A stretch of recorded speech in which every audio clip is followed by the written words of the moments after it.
Good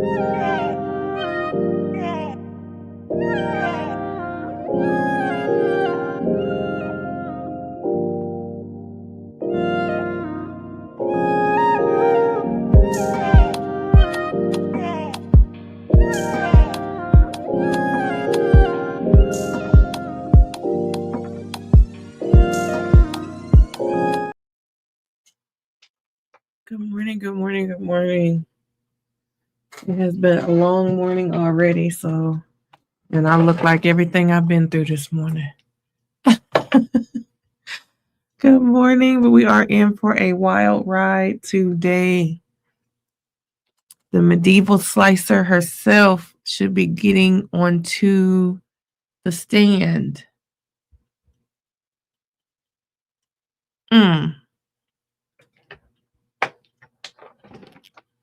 And Isaac seemed like the type of person that got to have the last word and the first word. He got to try to control the situation. So I feel like he's going to testify based off of Kiara testifying. He's going to have to rectify all of this. Doesn't sound like the brightest idea, but I think he's going to do it, guys.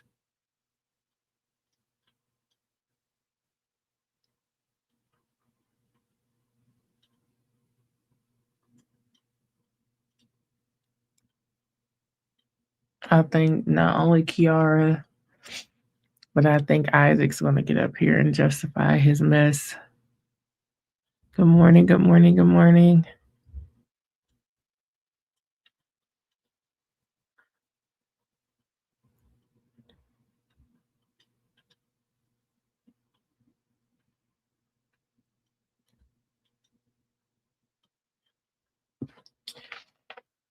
Oh, Lord.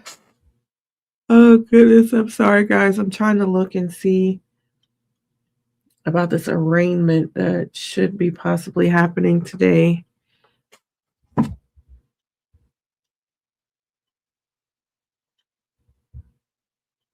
Laura, how was your birthday weekend?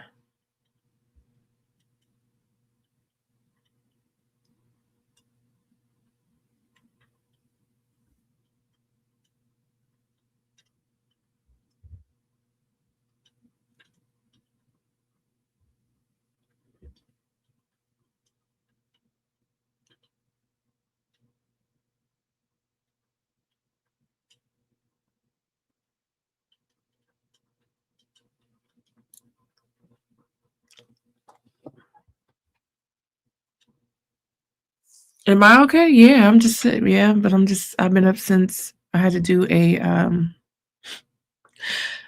training I had to host a training that was definitely in a time zone that don't belong to us. So I've been up since about 3. And I look like I've been up since about 3. I promise you I do. I still got a bonnet on. I got up and threw some sweats on this morning, but then I got cold, so I put my robe back on. Then I got tired, so I put my bonnet back on. But we got the crazy girl today, so I can't go to sleep.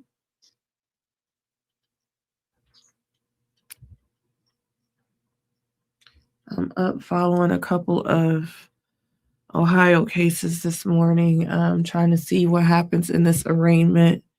There was a tragic story out of Columbus, Ohio over the weekend where a 1-year-old, I believe he was 21 months, but 1 year old, not quite 2. Sounds like he got a hold of dad's popper and popped himself. Ooh, Laura, I don't. I'm not gonna lie to you. I don't. I'll say this one. I love this one more than the others because I did not have to be on camera and it was sheer guidance and then facilitating a certification. It's just the time difference that whooped my ass. Especially since I went to bed late last night. So I knew I should have done that. I knew I should not have done that. But on the flip side, because of the preparation I had to put into it last night, and this, like, I'm technically done working for the day. So it's just y'all, myself, and Kiara today. No analyzing. So in that way, I ain't gonna lie, when they go to lunch, I might take a nap. Oh, goodness. On the flip side, so yes, we have an arraignment happening today because apparently the popper that the almost 2-year-old got his hands on and popped himself with was Dad's popper. And apparently Dad placed his popper in the safe, but did not completely shut it.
Oh, he's having a time, isn't he?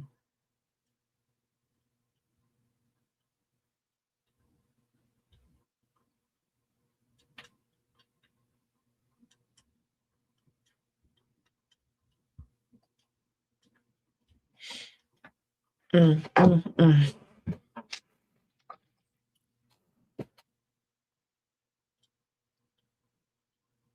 They're still not in the courtroom yet. A judge probably had other hearings again. All right, guys. It's about almost 60 of us in here. I want to pick your brains about another case I'm thinking about following, depending on what happens.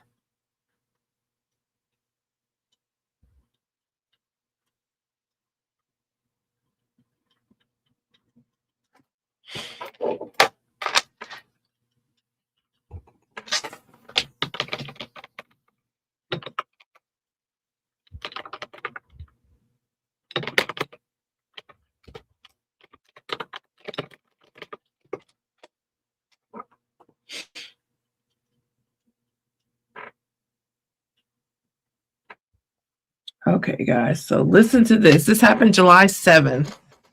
So it just happened last week. July 7th, 2026, about 7:30 p.m. near 17th and Dora. This is near the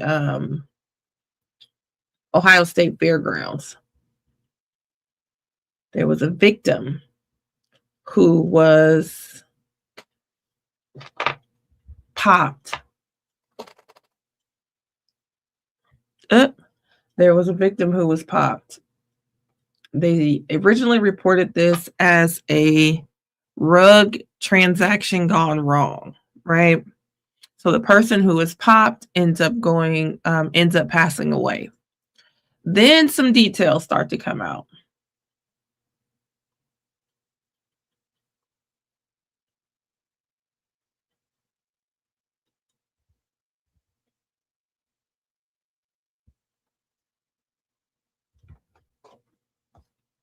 Details that come out. The victim who passed away was a 16-year-old by the name of Kevin Loren. The person that popped him was 25-year-old Myshawn Griffin.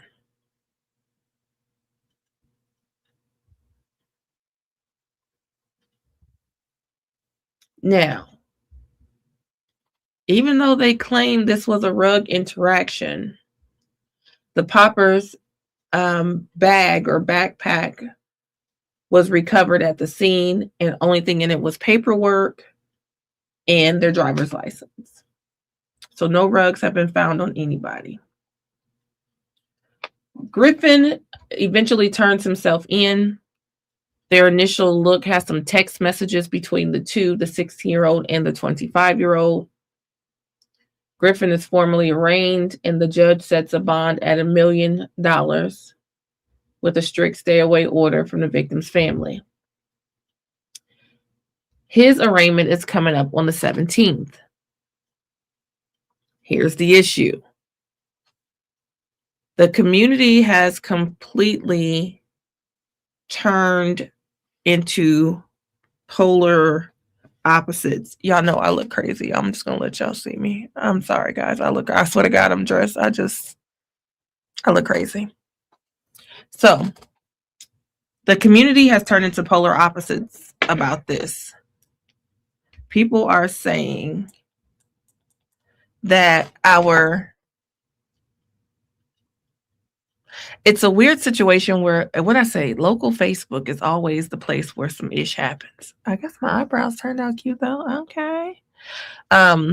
Local Facebook is always the place where some ish happens, right? So, first headline that comes out is Myshawn Griffin, 25, arrested for the unaliving of 16-year-old Horizon Academy student. I keep wanting to call him, his name is Kevin. I keep wanting to call him Kevin Loren. Then it comes out that this was a alleged rug interaction. So now you've got all of everyone under the news sites, Facebook pages. Why would a 25-year-old be entertaining rugs of any kind with a 16-year-old? Yada, yada, yada. So that takes on a life of its own. Next up, there is a massive amount of folks going after the news stations. Why are you reporting Myshawn is an unaliver? You need to be reporting about this 16-year-old. If people raise their 16-year-olds right, then blah, blah, blah, blah, blah. If this was about rugs, then why didn't you find any? You didn't find any on a 16-year-old. You didn't find any in Myshawn's stuff. His backpack was still there. You had his driver's license. You didn't find any rugs. So why are you reporting that? Then people come out in defense of the popper, right? And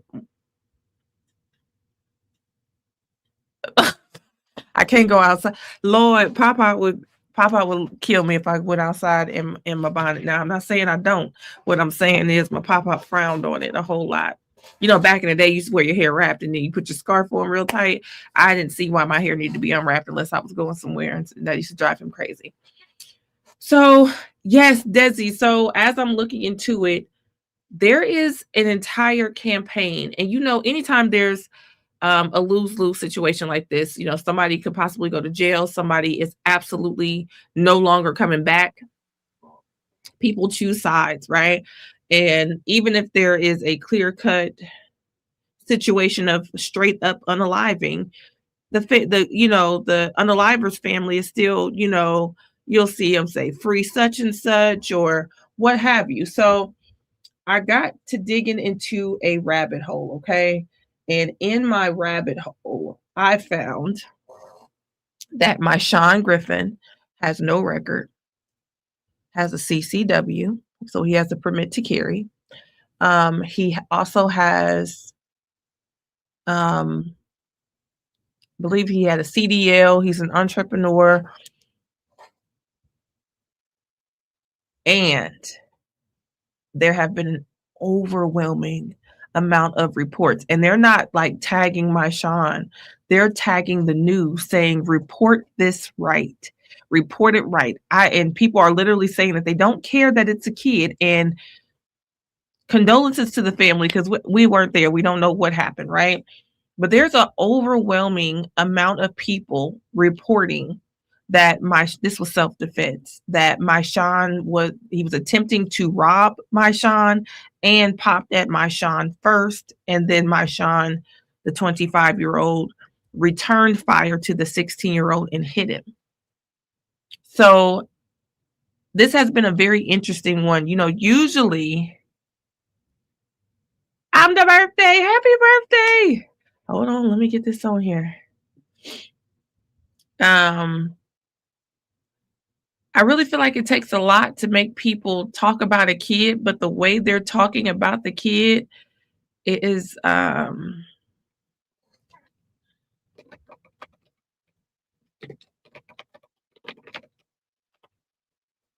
is a little crazy. And so it got me looking, you know, it caught my attention and it got me looking. Oh, happy birthday to the baby. It got me looking. And so now I've been down this rabbit hole, waiting on this arraignment, because this arraignment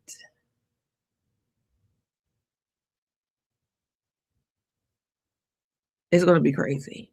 Ever since this happened, there has been nothing short of a roar online.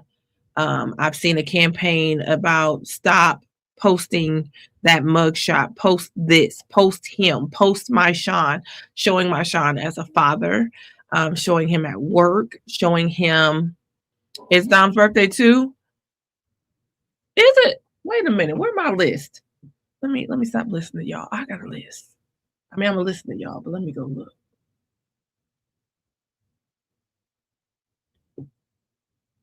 Why don't I have Dom's birthday on here? Dom, it's your birthday.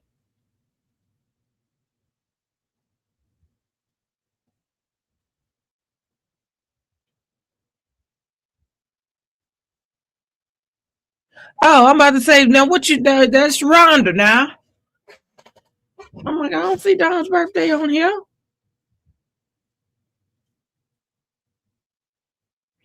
But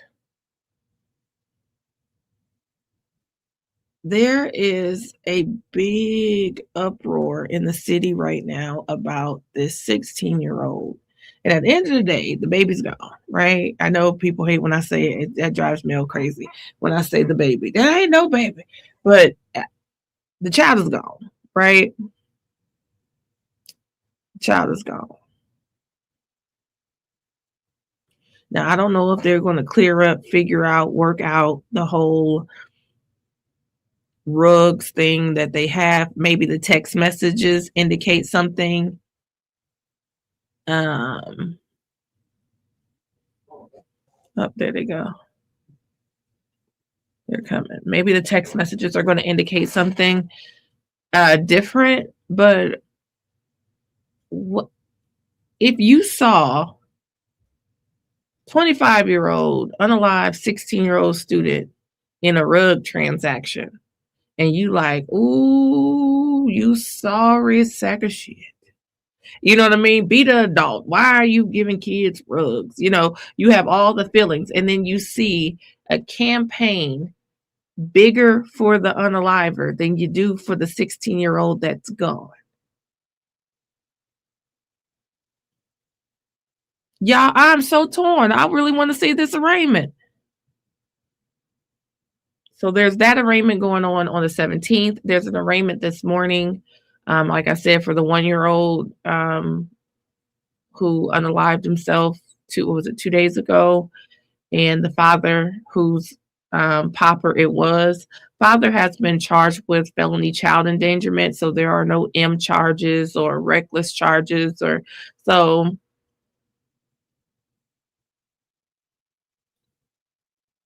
With that one's going to be a sad one this morning. I happen to know that family, or know of that family, like the older people in that family. That's a crazy one.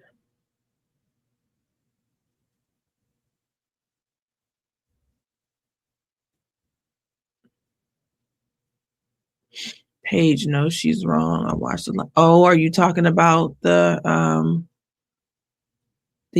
motion for Moontunk to have Judge Whitaker remove herself? I haven't gotten a chance. Shout out to Natasha. She sent that to me. And Cat Not Williams for going over that. I haven't got a chance to go over that one just yet. Plus, everything that happened to Moontook is just so fucked up. I mean, everything that happened to Moontook is just very eye-opening, okay? Very eye-opening. That was just probably one of the saddest things I've ever seen in my life. And I don't see myself doing, at that point, doing anything different than what Moontook did. And I can't, I just hate it. The fact that he's still gone, I hate it. The fact that there are people that were on that case that are actively, there was a motion filed to remove Judge Whitaker from anything involving, just recuse yourself, go on about your business, and don't do anything that got to do with a Moonko or Took. Okay. I have not seen the entire video.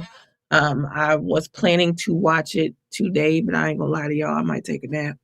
But I was planning to get that watched today. I wanted to do it before this weekend because it's gonna be a very busy weekend. We have the Member Appreciation Awards this weekend where they have asked me to host the red carpet.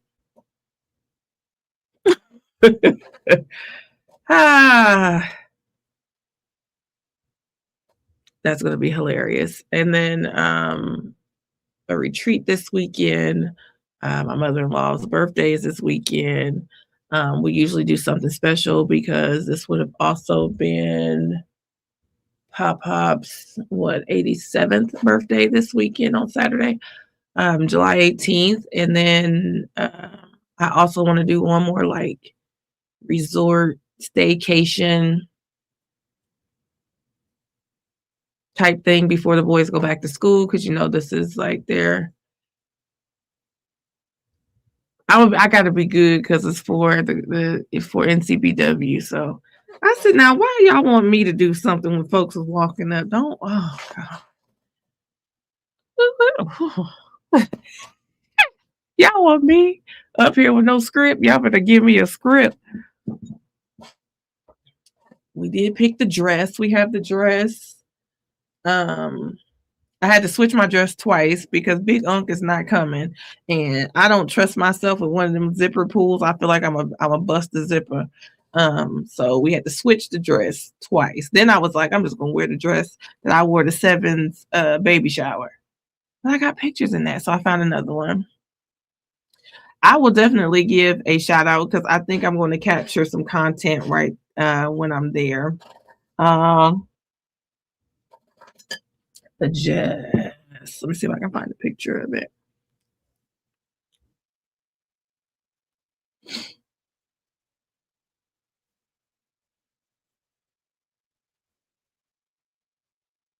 There was a dress I wanted to wear, but hey, we don't have nobody to help with this here zipper, okay? But I'm gonna take it just in case. I'm gonna see if I can practice with the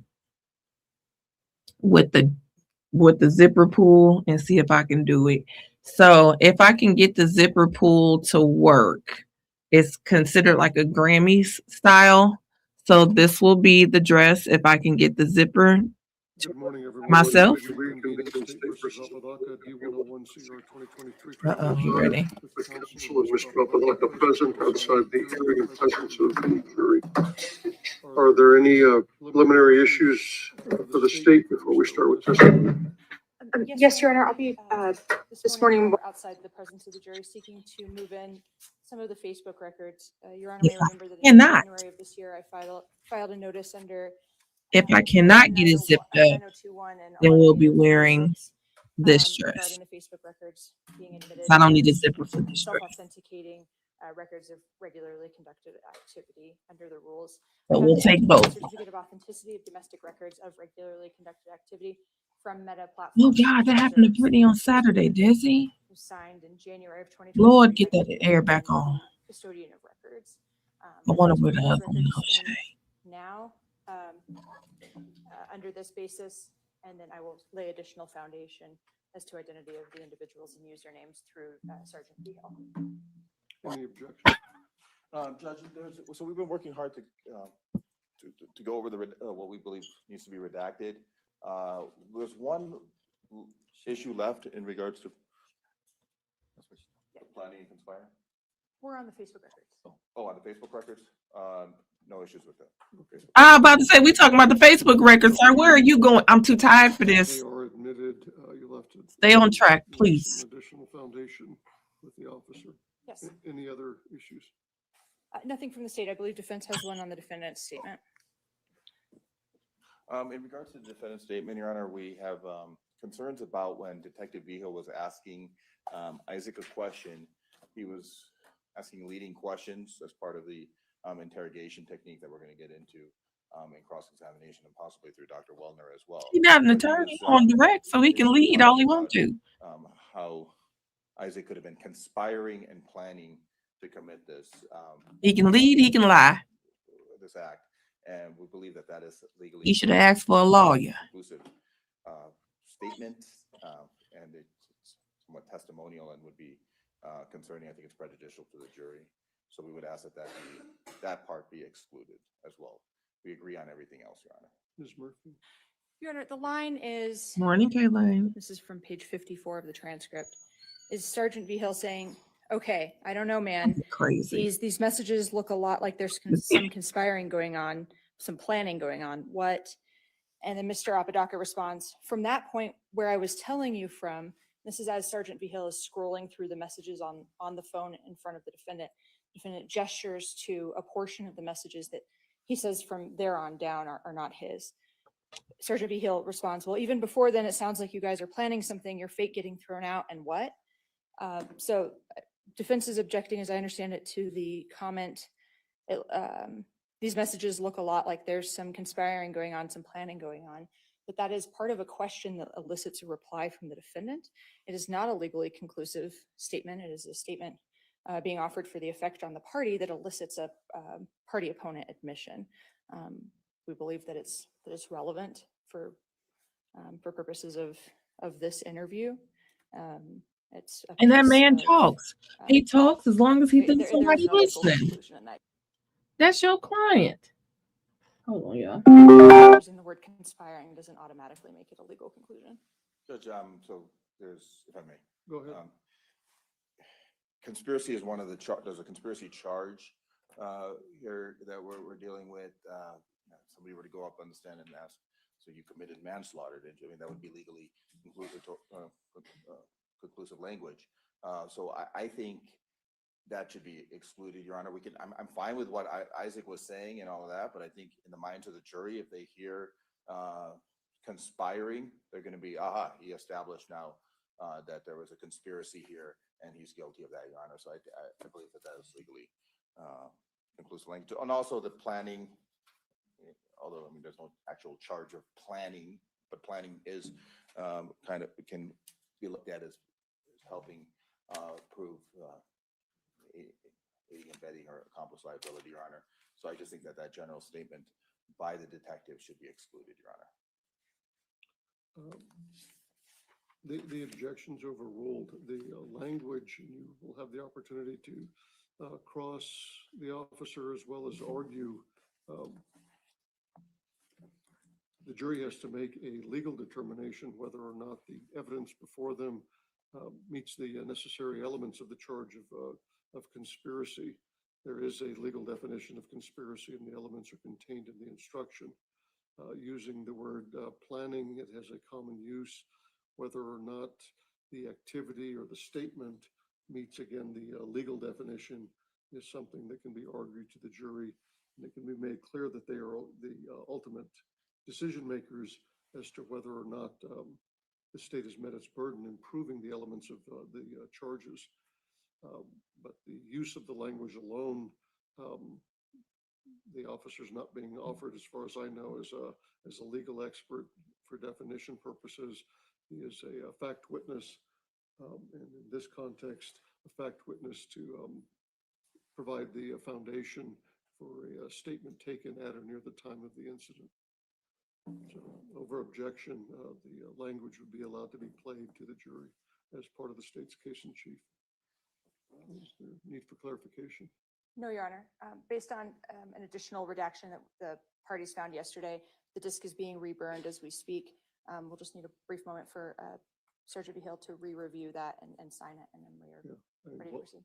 You said something else was being reviewed. Defense counsel gets to make sure that that has been withdrawn from the audio and video. That's fine. I can show that to them. We Yeah. worked on those timestamps. We had multiple Yeah, well, if you- conversations yesterday. If you know the timestamps, you know where to look, and so it'll be quick. Yes, Judge. Any other issues for the state? No, Your Honor. Other issues for the defense counsel? Other than we'll look for those redactions, like, as Ms. Murphy said, we were working late into the evening yesterday, going over that. Okay. Thank you. Our jury's all here. We'll bring them in and get started. Who's first up? Sergeant Hill. Okay. And how far into his testimony is the video going to be played? About 15 minutes, maybe 20, Your Honor. Is it here? We need the video here. They need to look at it before. AKA They immediately. are in this room right behind me burning it. Yes, Mr. Long will check. Okay. Well, I want you to see it before we get started instead of having to stop and send the jury out and then bring them back in. Totally understood, So Judge. we'll be in recess until you have a chance to look at that. Absolutely. Appreciate it. Let me know. I'm going to step off the bench. We're in recess.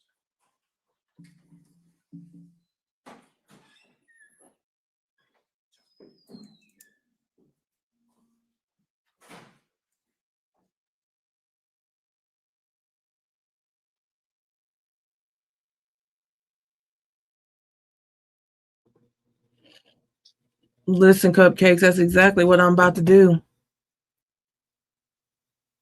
That's exactly what I'm going to be doing this morning. I got some of that croissant bread.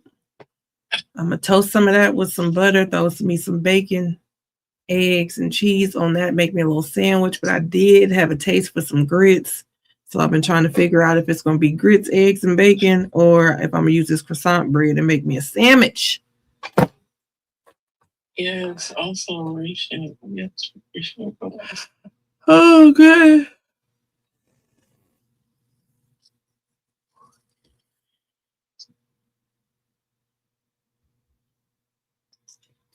Yeah, I'm getting ready to eat. I've been up too long this morning. So that arraignment is July 17th. The other, no, that's Destiny. That's Brittany. Tiffany's not on break yet. Yes, I get the croissant bread. It comes in a loaf, Desi, from what's it called? Fry's. Or some people may have Kroger's. We have Kroger's in Ohio. They say, hey, Brittany. She's supposed to be working. She didn't volunteer to get Dallas and Denver. She wanted to get their book bags and lunch boxes, and they picked them out. That she gonna call this morning talking about, are they sure that's what they want? That's what they getting? They shouldn't have picked it. Sonia, that bread's so good. That big unk refuses to eat wheat bread. I have a friend that makes fresh sourdough bread, and I've been buying loaves of bread from her. And he ain't even been eating the sourdough, okay? Halfway through the loaf, he buying another loaf. He acts like he can only eat this damn croissant bread right now.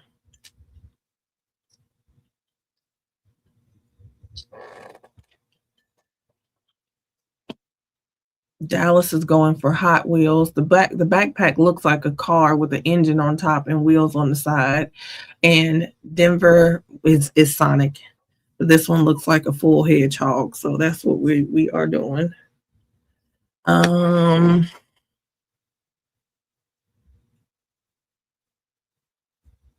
What else I was going to say? Red carpet. We definitely doing an updo and a blinged out shoe. I just don't know if I'm going to do the theme is black, gold, and bling. So I love the black dress with the little sequins on it because I won't have to look for no necklace.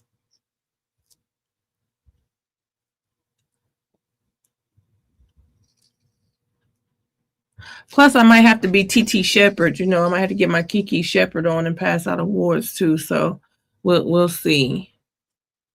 Oh, be careful. Be careful. We don't miss no coin. We don't miss no coin, but we here. But I understand, child, because Kiara gonna get up here after this detective probably.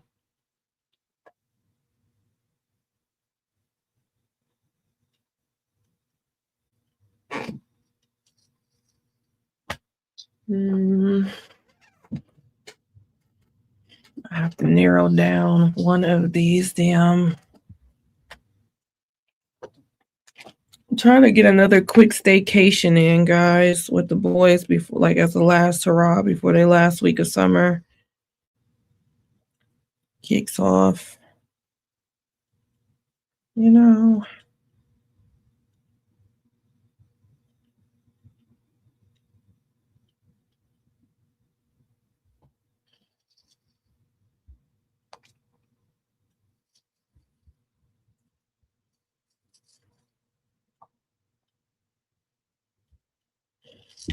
Also, I had a situation I wanted y'all to look at because it was just like, you know, Pino was on some bullshit because we know what happens in the water when you move a little bit too fast. Now, y'all, look what happened to Tiffany. Hold on. Tiffany and Boo Thing went out on the boat yesterday. Oh. She put music on it. Okay, well, y'all can tell in her face. Hold on. Notification delivered one. Did y'all see it?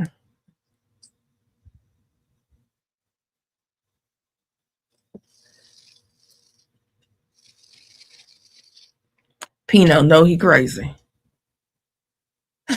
The water got choppy and the boat started bouncing. This fool lost her mind. Fool lost her mind. Now why she would record it, I don't know. She was screaming though. I'm mad she put the music on it because I thought y'all was gonna hear her screaming. Oh my gosh, she's going ah.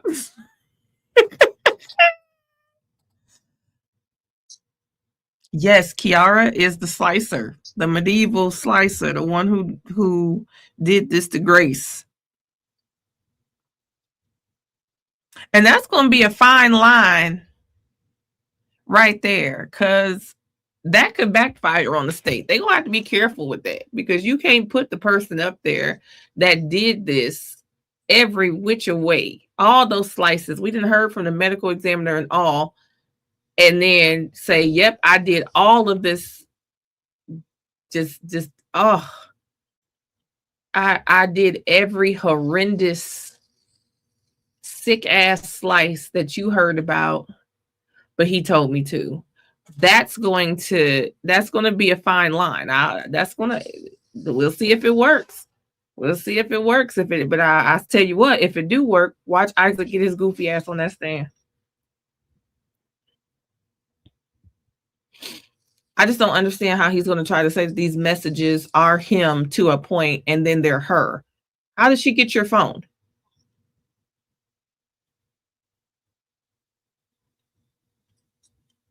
How did she get your phone?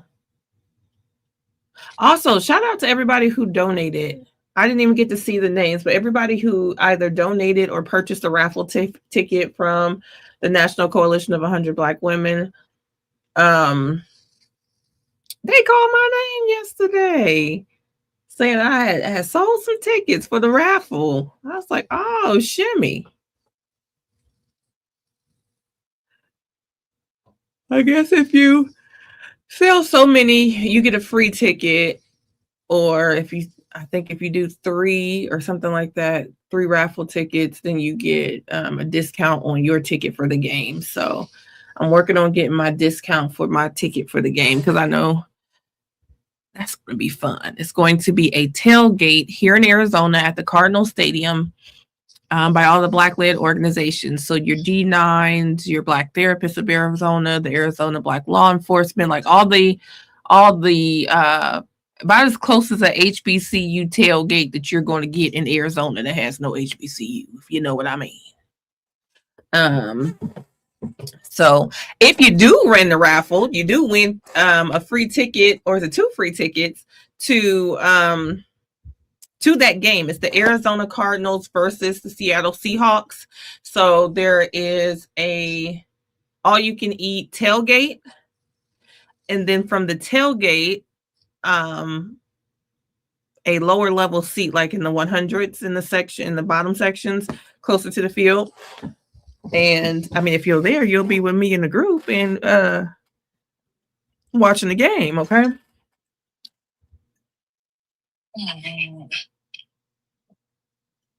Thank you, Terry. Hey, Laurie. I wouldn't be shocked if throughout the text thread, he's texting his mama or someone that he's only texting in the midst of time, when he'd say she texted herself from his phone. You know, at this point, his mama might say she was in the text. Now, I was reminded this weekend, and I guess this is going to tell our age, that there was a time when you used to be able to log on to like sprint.com and put your phone number in and then put the other person's phone number in. Like, this is to, and put a phone number in and say from, and then you would put your phone number in. So it would go through as a text message. Like when I dropped my phone in the water. And so I had to try to text people to tell them, hey, I don't have my phone. I'm gonna get a new phone. You know, I'm waiting on it to come in the mail, blah, blah, blah. And somebody was like, well, you could manipulate. Back in the day, you could have manipulated some text messages like that by choosing whatever from number you wanted to, like putting in somebody else's number, and asked me, was there a way to do that now? I'm like, I'm sure you don't even have to go through all of that when it's, you know, all the wonders of AI and technology right now. But at the end of the day, would that it's not, whatever you create is not going to appear or match your call logs from the company, right? So it would still be dispelled.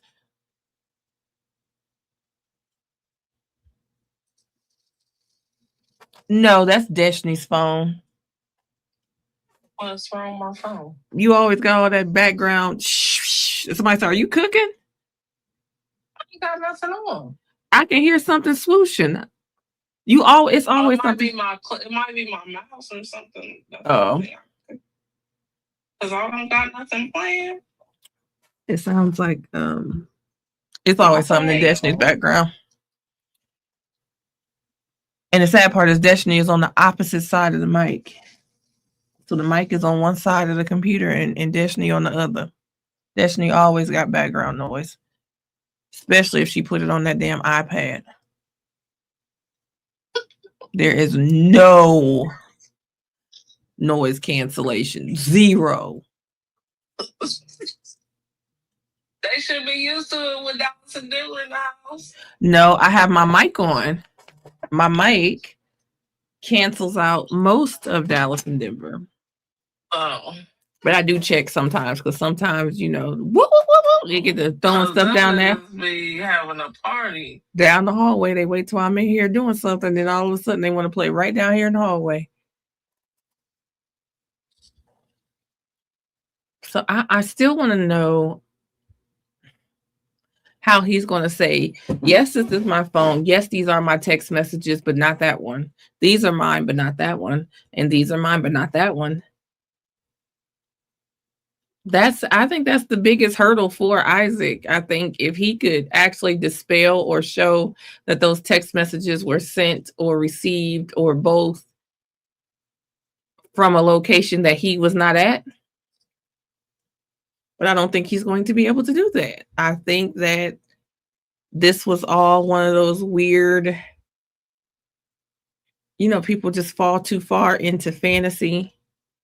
You know, people be out here playing a real Call of Duty and think somebody gonna buy them back or something.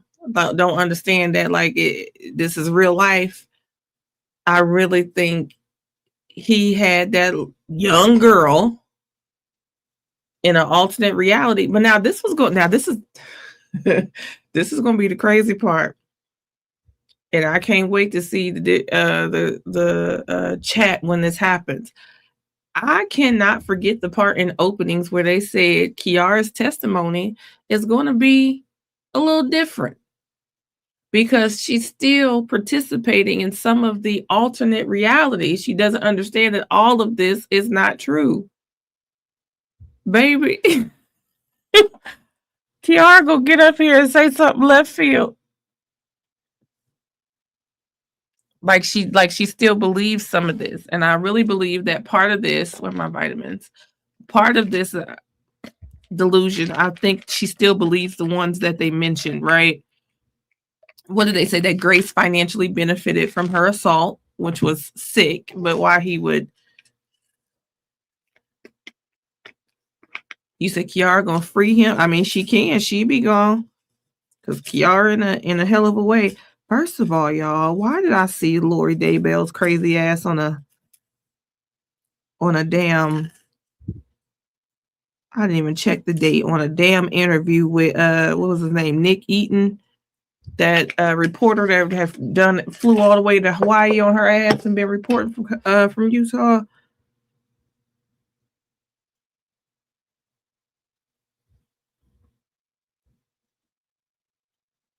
I saw that Kroger's bought out Giant Eagle because one of the Giant Eagles while we was in Columbus, I was actually looking for an adult beverage and I'm like, let's go to Giant Eagle. And it had a sign because, in Ohio, you got to go to an adult beverage store. You can't, in Arizona, it's an aisle in Walmart. It's just in the regular old aisle next to the soda. But in Ohio, you got to go to the store, right? You got to go to the store.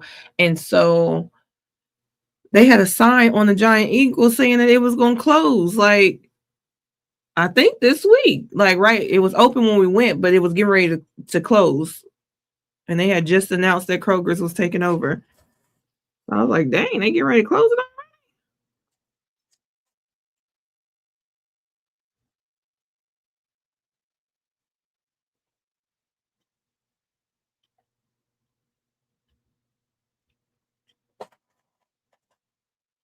Yep, Montree said it was the butter kind.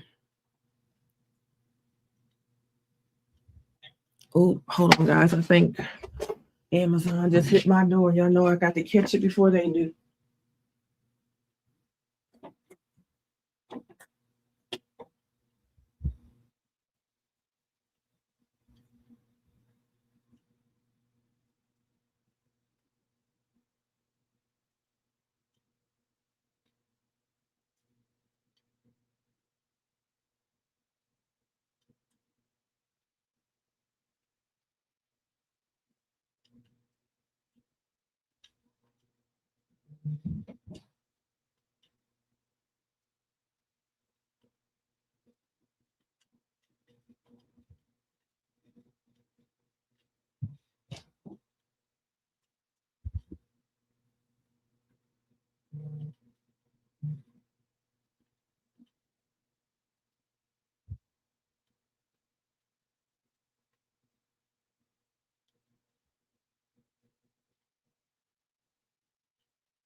Lord.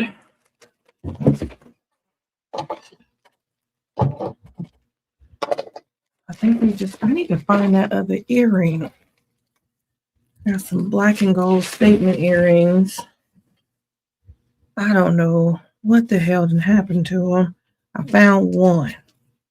I'll look again before I buy some more. I'm gonna have to have Bestie on the phone so she can walk me through some makeup. What else I need?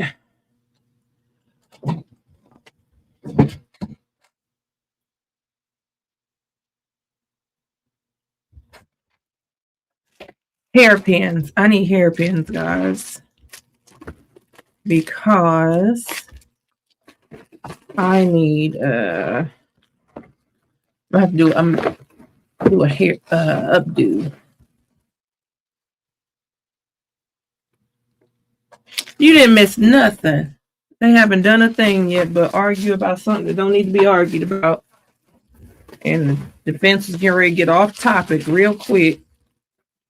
No, they did go back and forth about some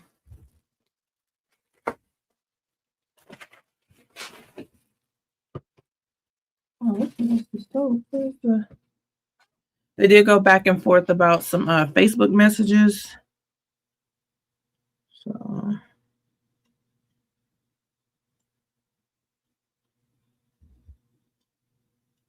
and about the interrogation tactics of the detective that we're getting ready to see as soon as they get started. We haven't seen anybody yet. We're waiting on this detective right now.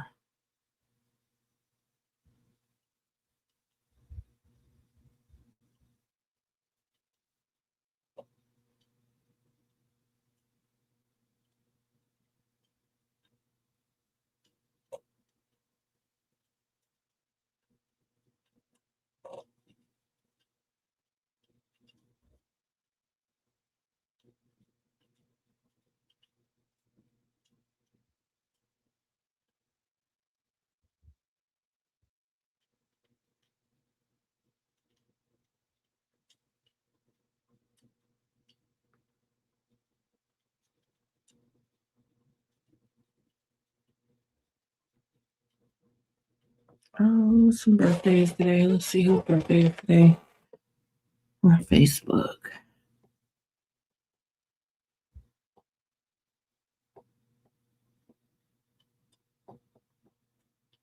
Oh, Shimmy.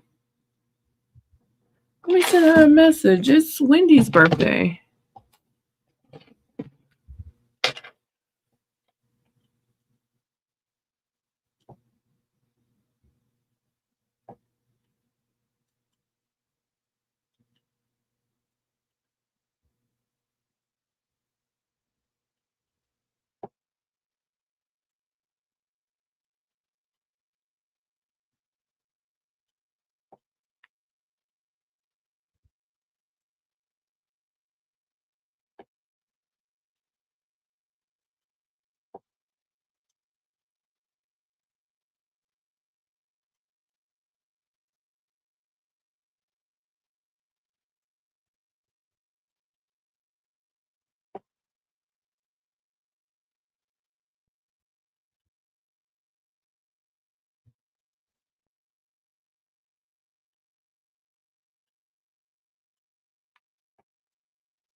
Good morning. Good morning.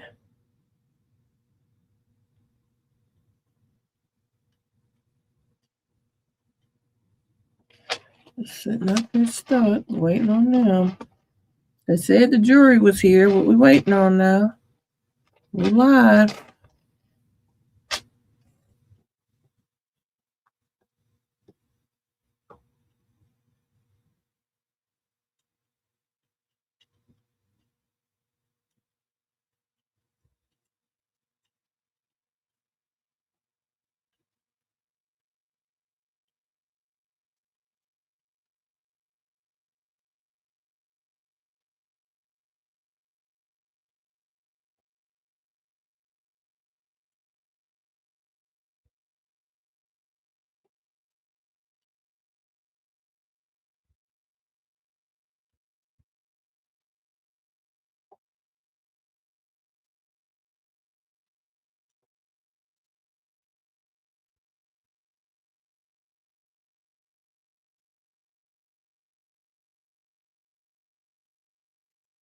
Mm-mm.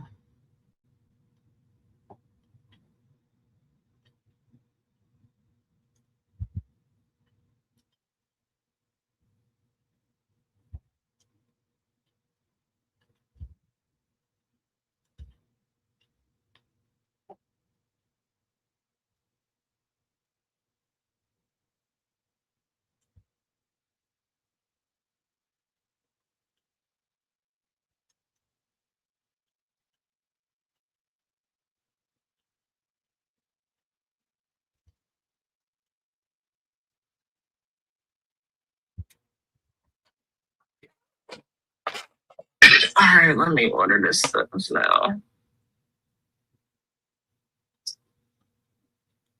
Nothing yet. They ain't got nothing yet. It can't y'all. be in that name. What are you talking about? What? You said what? I said it can't be in their name. It can. I gotta answer the door. They ain't getting it.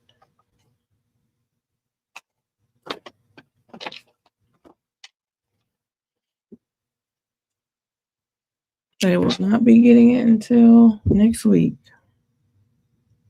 Oh, Denver got the little saucer things. Yeah, we gotta have something to keep Denver stuff inside of something. I was happy he picked that lunchbox.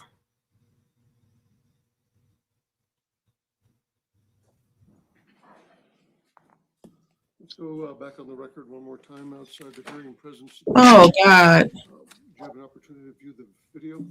I did, Judge. We are okay with everything. Okay. Jury's right behind me. Anything else for the state? No, Your Honor. Okay, we'll bring him in and get started. Finally.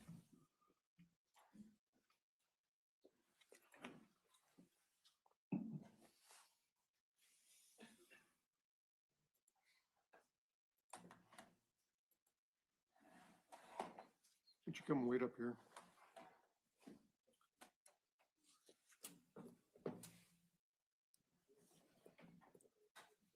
Morning, Judge.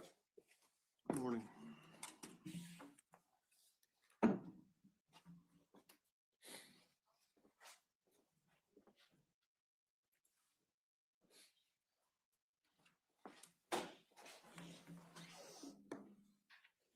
All right.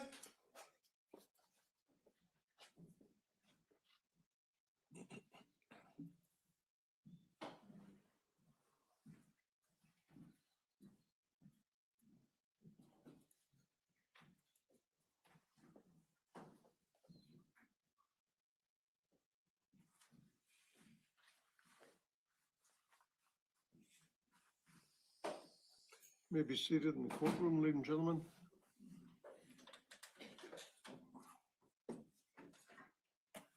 Again, if everyone in the gallery would check your electronic devices and make sure they're off.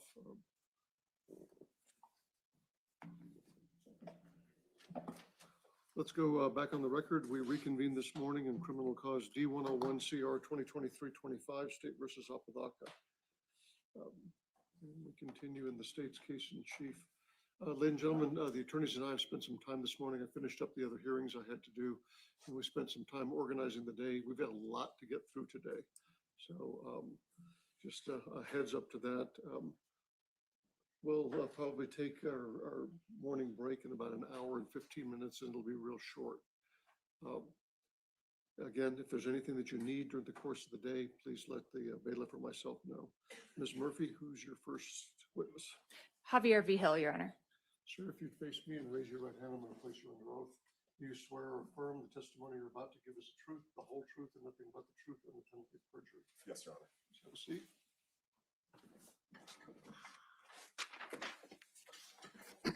Good morning. If you'd start by stating your name for the record and spelling it for us, please. Yes, my name is Javier Vigil, spelling of the first name Javier, last name Vigil. Ms. Murphy. Thank you, Your Honor. Good morning, sir. Good morning. What do you do for a living? I'm currently employed by the City of Santa Fe Police Department as a sergeant. Talk about your background and training and experience. I assume you graduated high school? I did, yes, locally from Apodaca Valley High School. After you graduated from high school, what did you do? I immediately went into the United States Marine Corps. I went in and enlisted. My enlistment started in 2011. During that enlistment, my primary occupation was a military police officer. So in 2011, I became a certified military police officer and attended their police academy. And then I concluded my enlistment with an honorable discharge in 2015.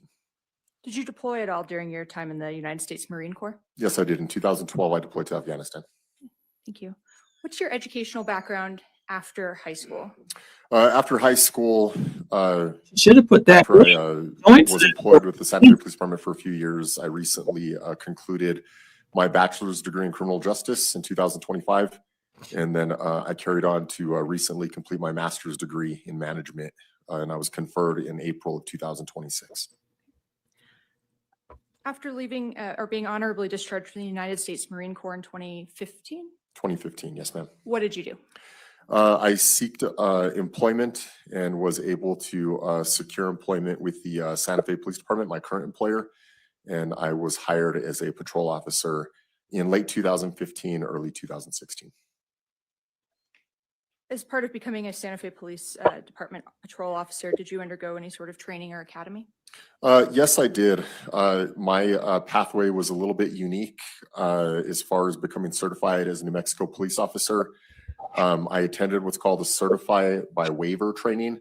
And what that essentially means is that I did not have to attend a full police law enforcement academy because I already had law enforcement experience through the United States Marine Corps. So I attended, it was an approximately 3-week training that primarily consisted of learning how local state laws and statutes and city ordinances work, particular to the city of Santa Fe and the state of New Mexico. Thank you. How long were you on patrol once you joined the Santa Fe Police Department? I served as a patrol officer from approximately late 2015 to 2020. Okay. And after being on patrol for approximately 5 years, what did you do? I tested and was selected and promoted to the rank of detective. I served a short period of time, about 4 months, in the property crimes unit, and then I transferred into the violent crimes unit around the same period of time, around 2020. After testing and applying and being accepted as a detective, what, if any, training did you get in investigations? Investigations, like a lot of law enforcement, your training is constant. There's always something new to learn. Laws are always changing, and there's always self-improvement that could be had through training. So particular to a detective, virtually all detectives, at least in my experience in the Santa Fe Police Department, we will attend some sort of a basic investigator certification. I did that in 2021. And then moving into the violent crimes unit, because we do have the tendency to work cases such as this one, homicides, violent felonies. I had the privilege of attending a couple different homicide investigation courses. One was in Littleton, Colorado. It was a 36-hour course. That was more of a basic homicide investigation course. And then in early 2023, I attended an advanced homicide investigation course in Gatlinburg, Tennessee. Additional to that and relevant to this case, I've attended an interview training, as well as a mobile device investigations training.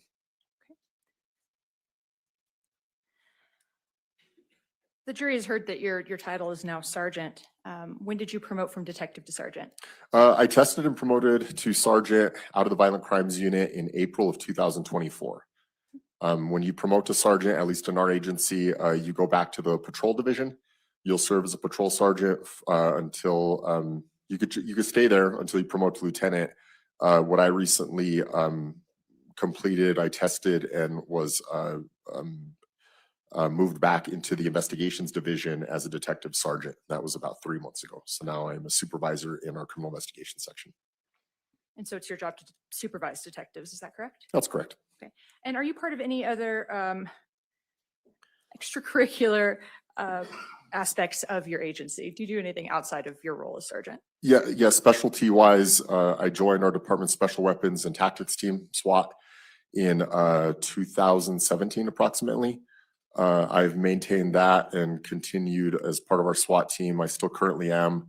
I became the SWAT commander about 3 years ago. Thank you.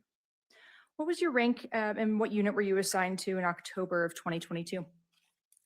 On that date and time, I was assigned to the violent crimes unit. Sergeant Vigil, what is your role in this case?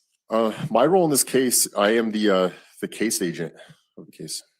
What does that mean to be the case agent? Well, the case agent has accountability for the full case. Basically, all the investigative decisions or the main investigative decisions funnel through the case agent. So this includes, but is not limited to, conducting interviews, completing various search warrants, ensuring that relevant evidence is maybe sent for DNA, latent prints, various examinations. In a number of words, it's to do your due diligence, to do everything reasonably possible to ensure that the case is investigated thoroughly.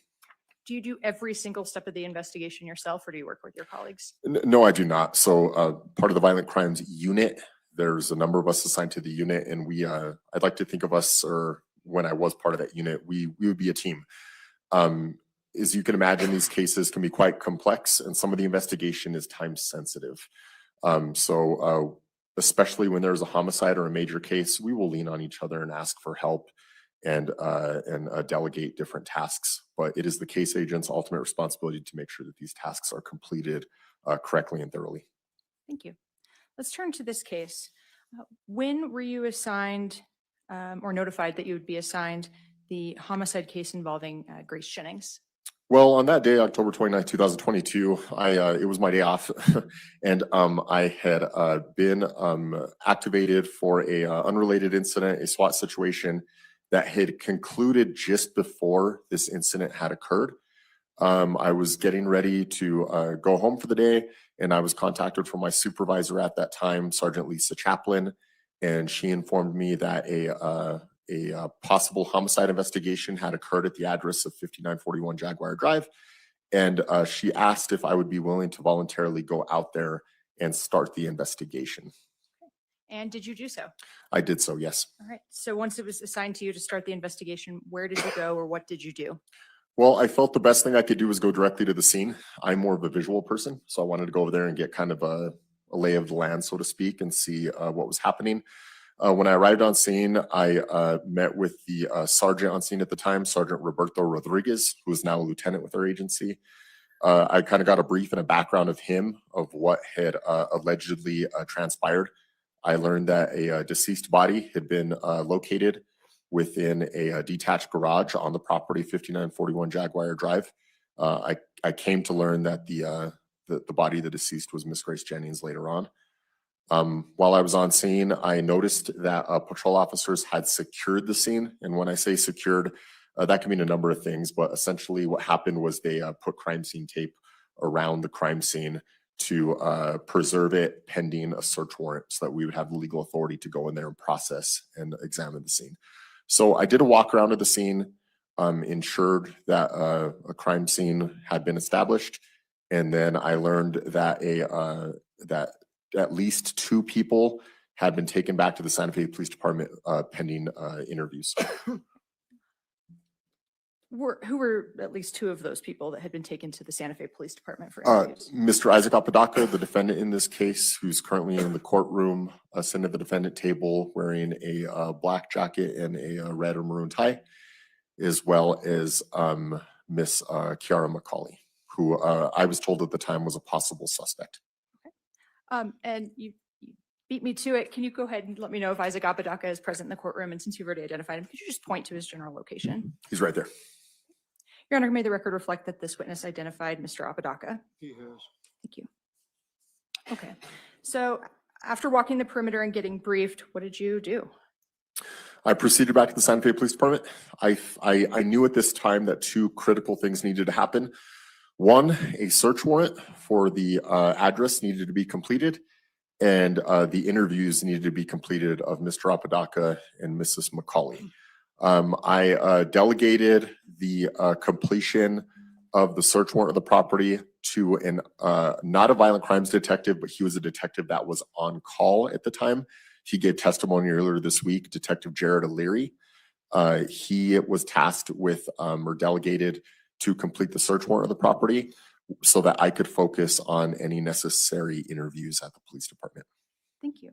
Prior to your interviews of Isaac Apodaca and Kiara McCauley, was there anyone else that you encountered? Yes, there was. The victim's mother was at the police department.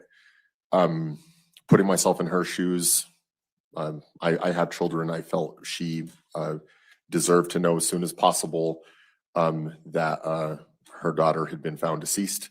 So I met with her very briefly at the police department to unfortunately give her the bad news.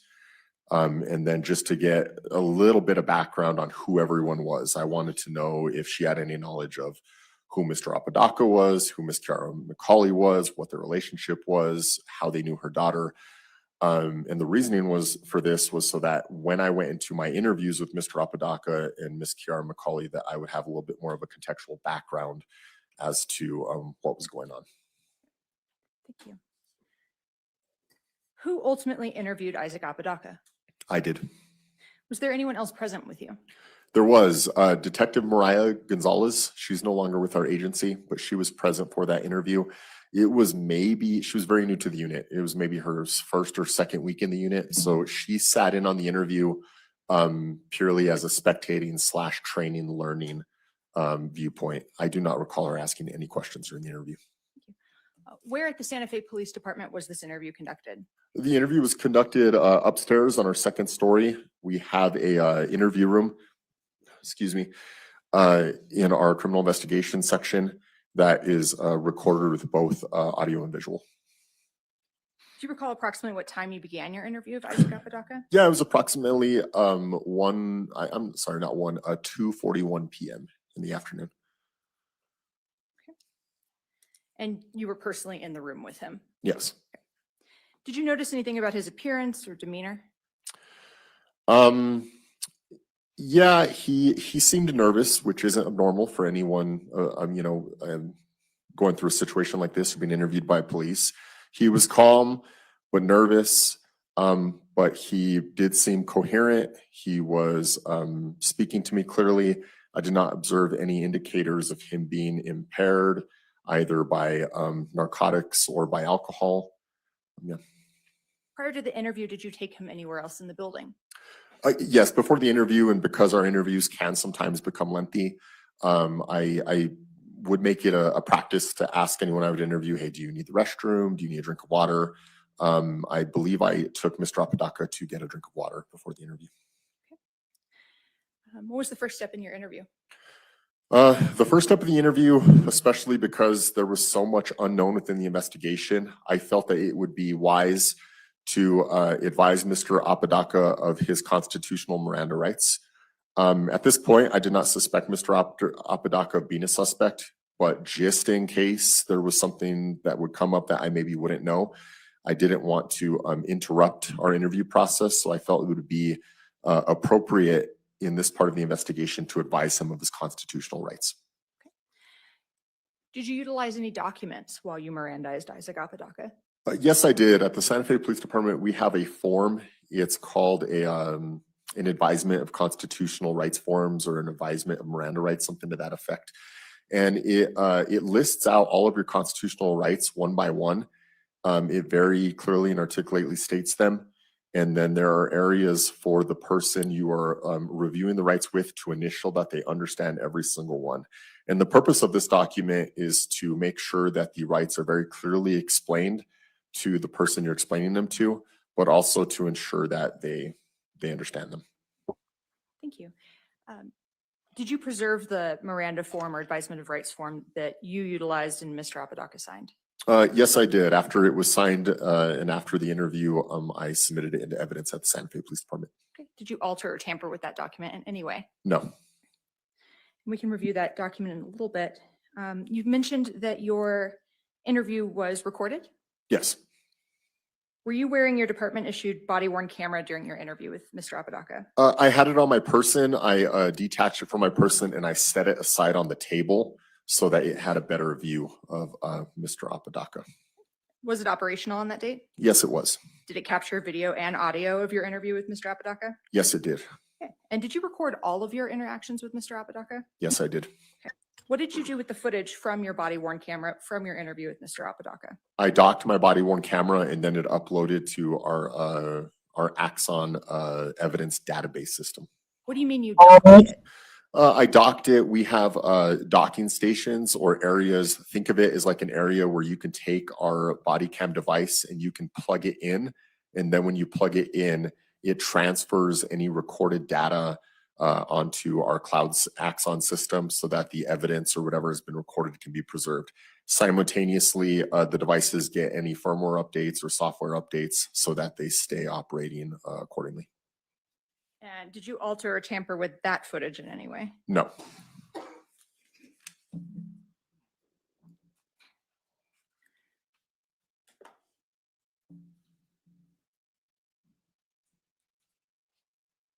Your Honor, may I approach the witness? Yes. I'm approaching you with what's been marked as State's Exhibit 86. Do you recognize State's Exhibit 86? Yes, I do. What is it? It is the body worn camera footage that we were just speaking to of the interview with Mr. Isaac Apodaca. And how do you know that's what's contained on this disc? I just reviewed it earlier now before and signed and dated it with today's date. Other than some redactions that have been agreed upon between the parties, does this disc fairly and accurately represent the video and audio footage that you personally observed and heard in real life?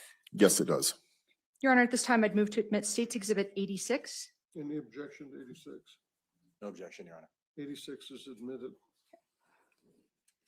Move to publish, Your Honor. Yes. So Sergeant Vigil, how many clips are contained on State's Exhibit 86? There's 3 separate clips. If I could just ask for IT's help, I think it's easier to publish this off the drive. It'll have less lag.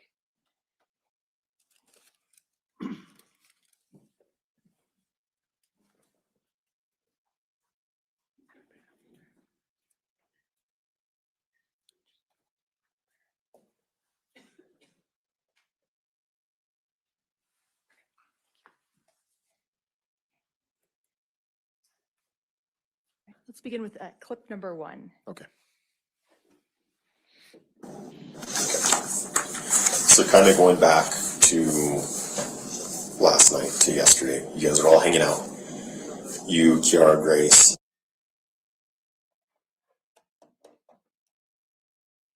One moment.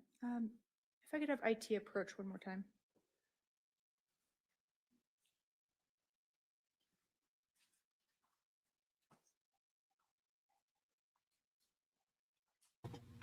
Listen, I know it's early, but I did get me some popcorn, and I'm gonna put it with this here.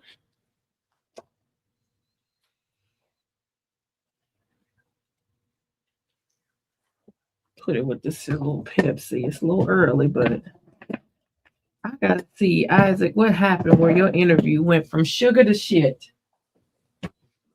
How did you manage to do this? Was it just the text messages, or did your ass say something? Yes, come on now.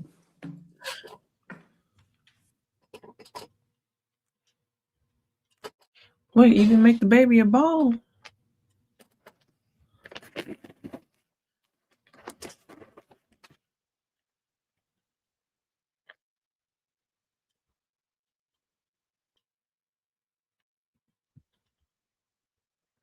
Dominique, because efficiency, okay? Expeditiously, very succinct.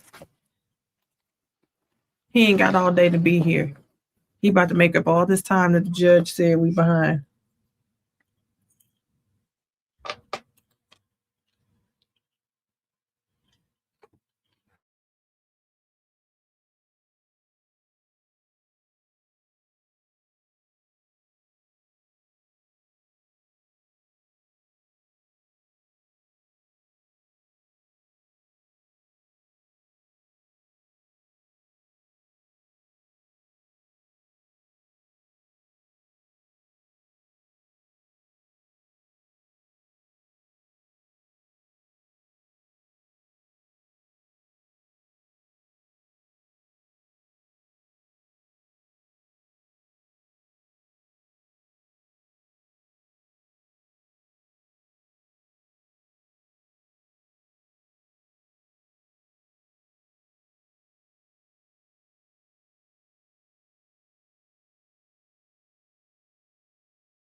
Oh, he said he got something else to eat. He said, I got it.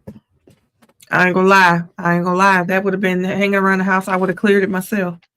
Especially since I don't eat a lot of breakfast food. So I really got to be in the mood for anything breakfast-y.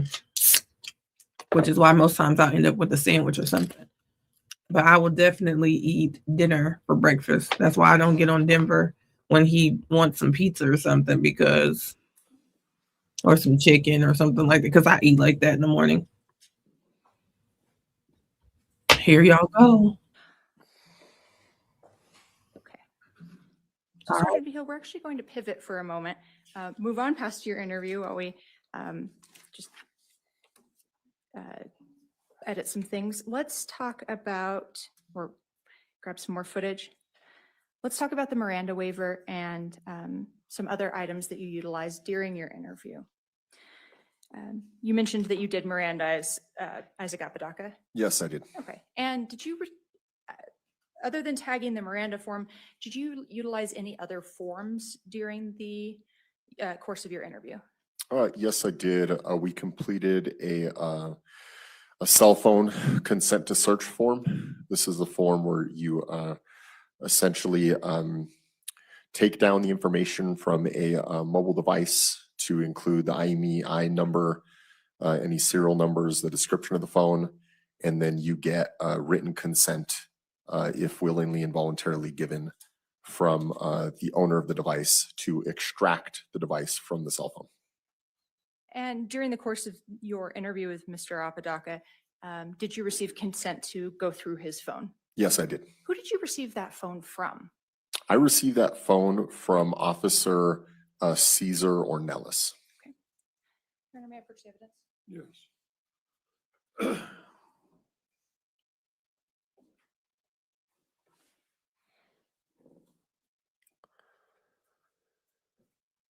Your Honor, may I approach the witness? You may. Sergeant Behill, I'm approaching you with what's been previously admitted as State's Exhibit 80, or conditionally admitted as State's Exhibit 80. I'm going to ask you to examine it and tell me if you recognize it. Yes, I do. What is State's Exhibit 80? Its description is an advice/waiver of constitutional rights, and I can see that it has two different points of seals. The top one I recognize as my own from my sloppy handwriting, JJV 11-2-22. And then the bottom one is also initialed and dated 6/26/25, completed by someone else. I believe the initials are CV. What does 11-2-22 represent in terms of your seal? That's the date when I sealed it. And again, you did not alter or tamper with this item at all before you tagged it into evidence? No, I did not. Your Honor, at this time, I'd move to fully admit this item and publish. Any objection to 80? No objection now. 80 is admitted. I'd ask that the witness be able to utilize the court's scissors to open the exhibit.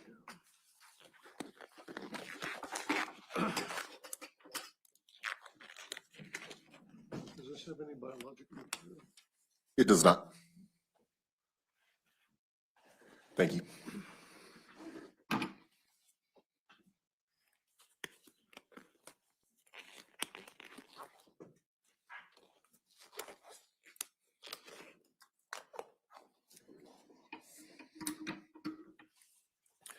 Ma'am, do you care where I open this from? Do you want me to create a new cut on top? If that's in accordance with your department's SOPs. Okay.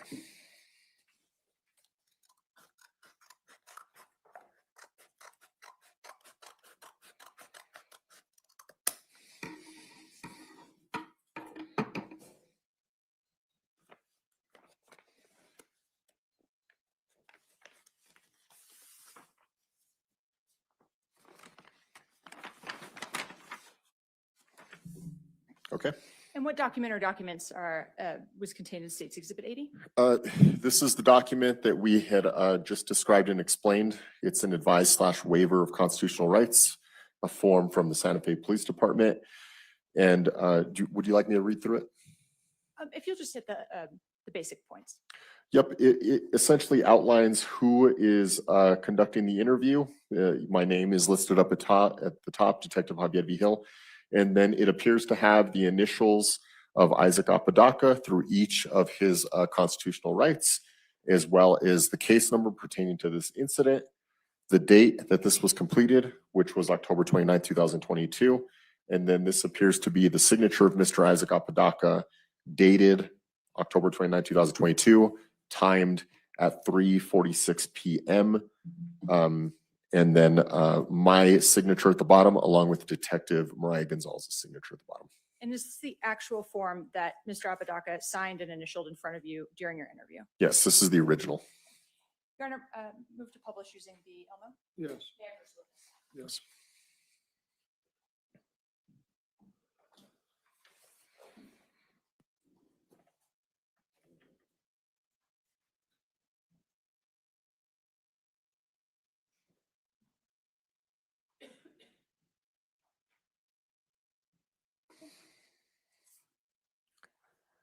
And then if I can clarify something, I believe I told you earlier that the interview started around 2:40 p.m. I was mistaken. It was 3:40 p.m. And we see that time noted toward the bottom of the document, is that correct? Yes, the 3:46. And it says on toward the bottom of the document, signature of parent if a juvenile, and next to that is NA. What does that stand for? Not applicable because the defendant in this case was not a juvenile. May I approach? Yes. I'll hand this back to you, Sergeant, and I'll just ask that you place it back into the evidence folder. Yes.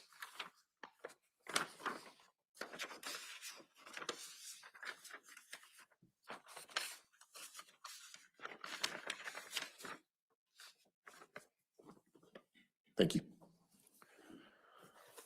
During the course of your interview, did you ask Mr. Apodaca to draw anything for you?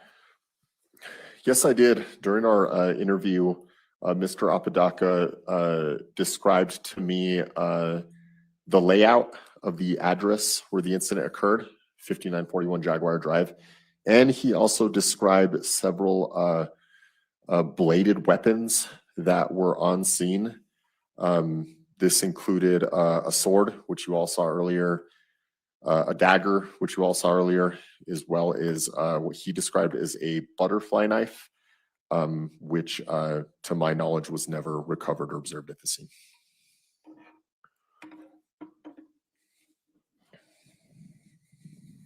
Did you preserve those drawings that Mr. Apodaca made during the course of your interview? Yes, I did. Just like the advisement of constitutional rights, it was submitted into evidence. Did you alter or tamper with those documents in any way? No, I did not. May I approach the witness? Yes. Sergeant Vito, approaching you with what's been conditionally admitted as There's state's no exhibit damn 79. drawing. I'll have you examine it. Tell me if you recognize it.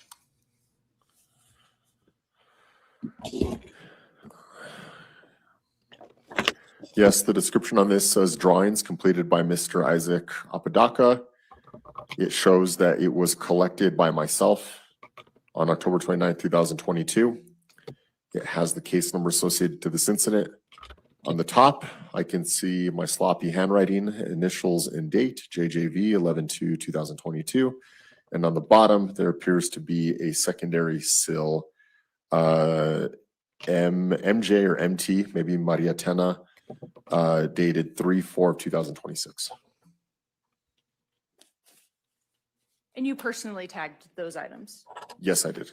Your Honor, at this time, I'd move to admit what's been previously conditionally admitted as State's Exhibit 79. Any objection to 79? Defense has no objection. What was he doing? 79 is admitted without objection. Move to publish, Your Honor. You may. Following the same procedure, Sergeant Beal, I'd ask that you open those documents. Yes, ma'am. Oh, Amanda. Oh.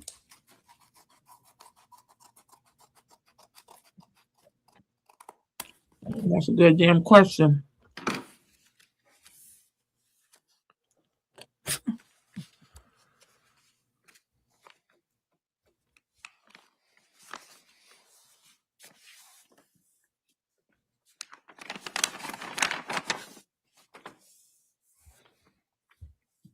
Okay.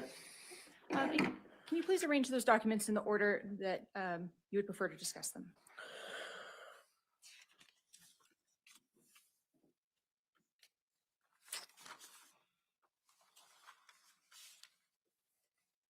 Okay, they're arranged. May I approach the witness? You may. So I'll take those from you, Sergeant Beal, and I'll place them on the Elmo. Okay. How many sheets in the exhibit? 4. Sergeant, let's begin with this first page that you placed on top.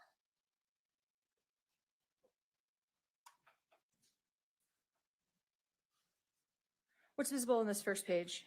So as I had stated, this was the overhead drawing from that Mr. Isaac Apodaca completed, the overview of the incident location, 5941 Jaguar Drive.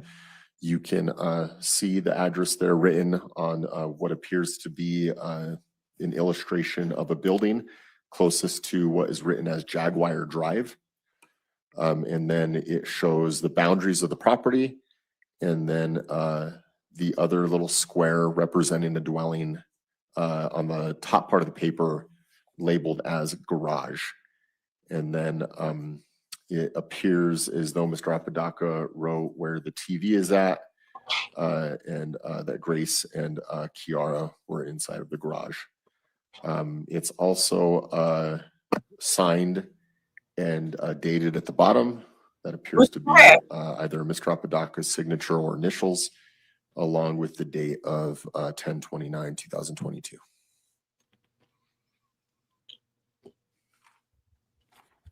Let's go to the second document.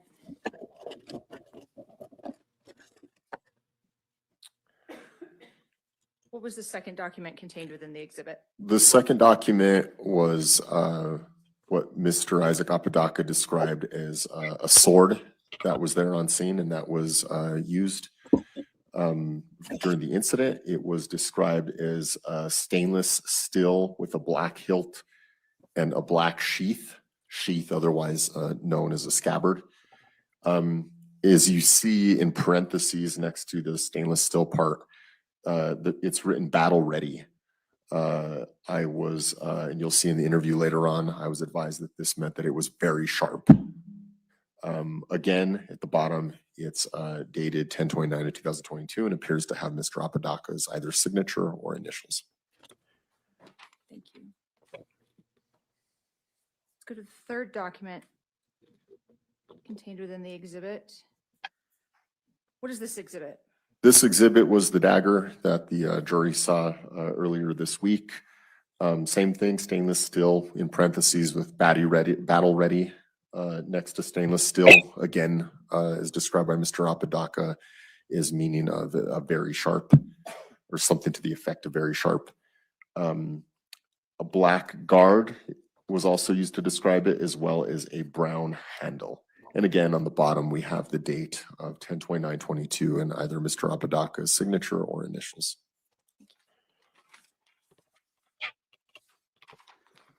And this third document contained within State 79.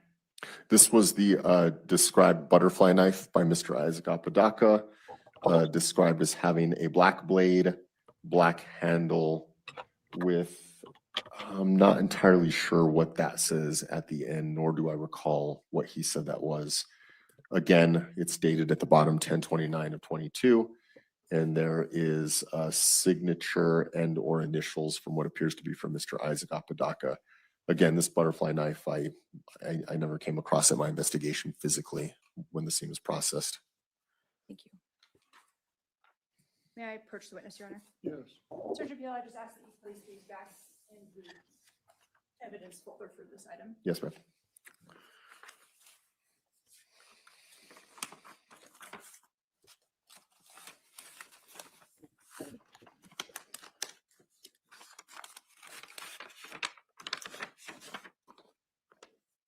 Thank you.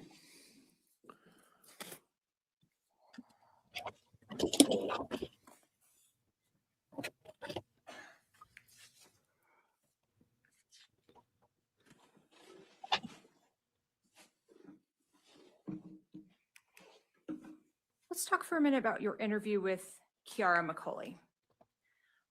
After your interview with Isaac Apodaca, were you able to interview anyone else at the Santa Fe Police Department station? Yes, after I concluded my interview with Mr. Isaac Apodaca, I interviewed Ms. Kiara McCauley. Did you Mirandize her? Yes, I did. Okay. And did you speak with her?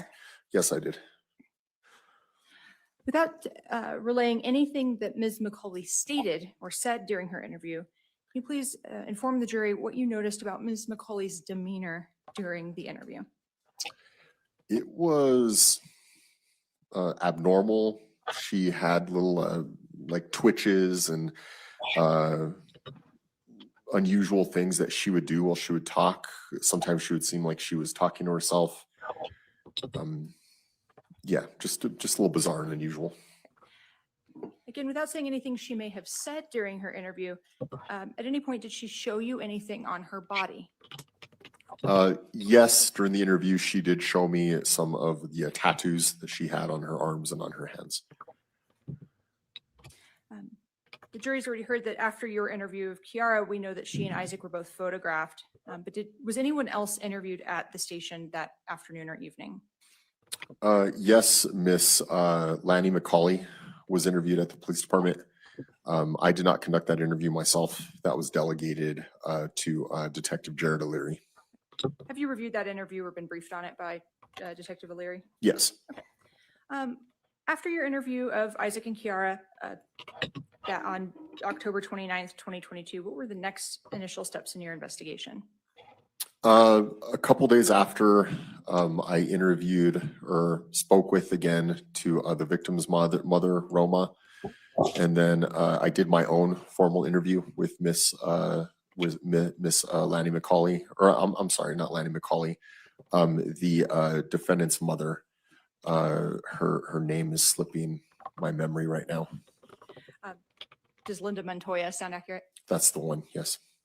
And what was the purpose of your interview with Grace's mother? Just to gather more information from an investigative standpoint, figure out more how all the puzzle pieces fit together and see if she had anything else relevant to the investigation. And the purpose of your interview with Ms. Montoya and her family? The exact same thing. Let's discuss search warrants. How many search warrants did you obtain throughout the course of your investigation? Approximately 15. Okay. And I won't ask you to name all 15, but what categories or types of warrants did you obtain? There were several cell phones involved in this investigation, so I did search warrants for all the cell phones involved. The only one that I did not do a search warrant for was for Lanny McCauley's cell phone. She gave written consent for that one. In regards to Mr. Apodaca and Mr. Kiara McCauley's cell phone, even though they had given consent to go through their phones, I went above and beyond and completed search warrants anyways, just to ensure there wouldn't be any issues with that from a legal standpoint moving forward. In addition to the cell phones, I completed search warrants for various social media accounts, namely the Facebook accounts, 2 for Kiara McCauley, 2 for Isaac Apodaca, and 1 for the victim, Ms. Grace Jennings.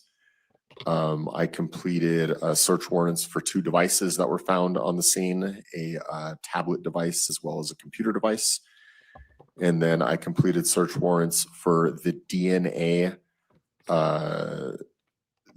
standards of both Mr. Isaac Apodaca and Ms. Kiara McCauley to be compared with any potential evidence that was maybe collected at the scene.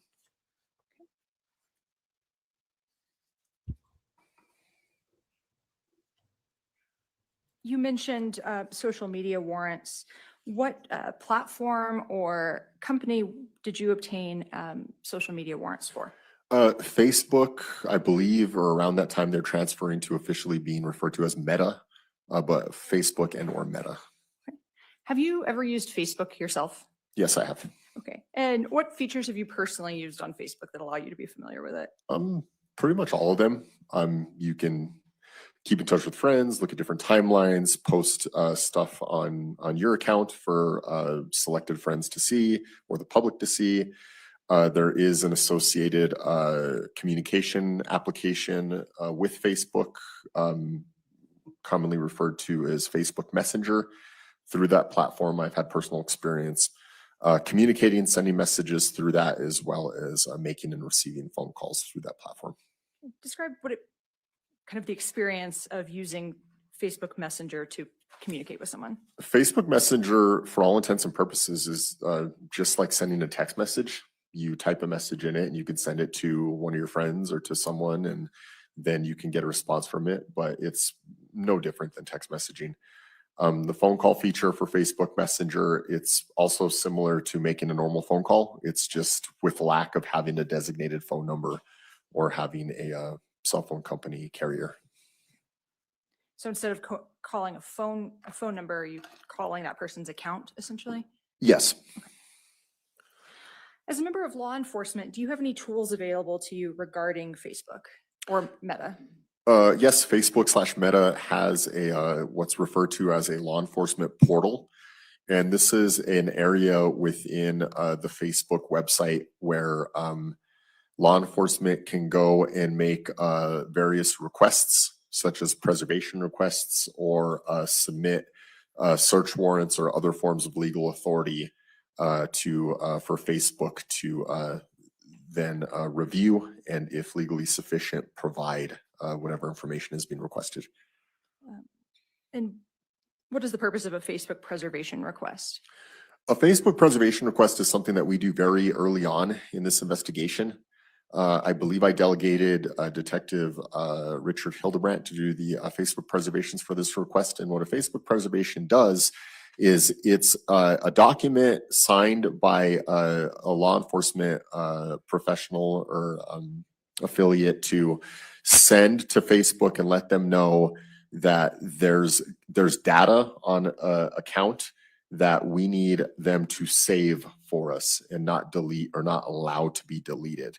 The reason for this is some social media platforms, maybe they erase data every so many days, 30 days, 60 days, 90 days, that they don't have an abundance of data. Or maybe the user of the account may go and be able to delete information before we can access it. So it's our way of saying, hey, Facebook, we are going to be getting a search warrant for this data between these dates and these times. But for now, can you please just save it and not make sure it gets deleted or nothing happens to it so that we can access it at a later time? And you stated that in your investigation, you identified how many Facebook accounts belonging to Isaac Apodaca? 2. Okay, and what were the usernames for those accounts, if you recall? If I recall correctly, one was just under his name, Isaac Apodaca, and then the second one was under the name Null Void, Null spelled with a K, so K-N-U-L-L. And the last name? Or the second part of the username, I should say? Yeah, Void, V as in Victor, O-I-D. Did you obtain, after preserving, did you ultimately obtain search warrants for both of those accounts? Yes, I did. How did you determine that the Null Void account was related to Isaac Apodaca since it didn't have his name? When I completed the search warrant for the first account of Isaac Apodaca under his name, there's a section within the records that shows related accounts that user might also have. And that's when I came across the account of Null Void and did a search warrant for that account. As to the Facebook search warrant return for the Isaac Apodaca labeled account, what did you find as it relates to this case? The one with his name on it, nothing of significant relevance.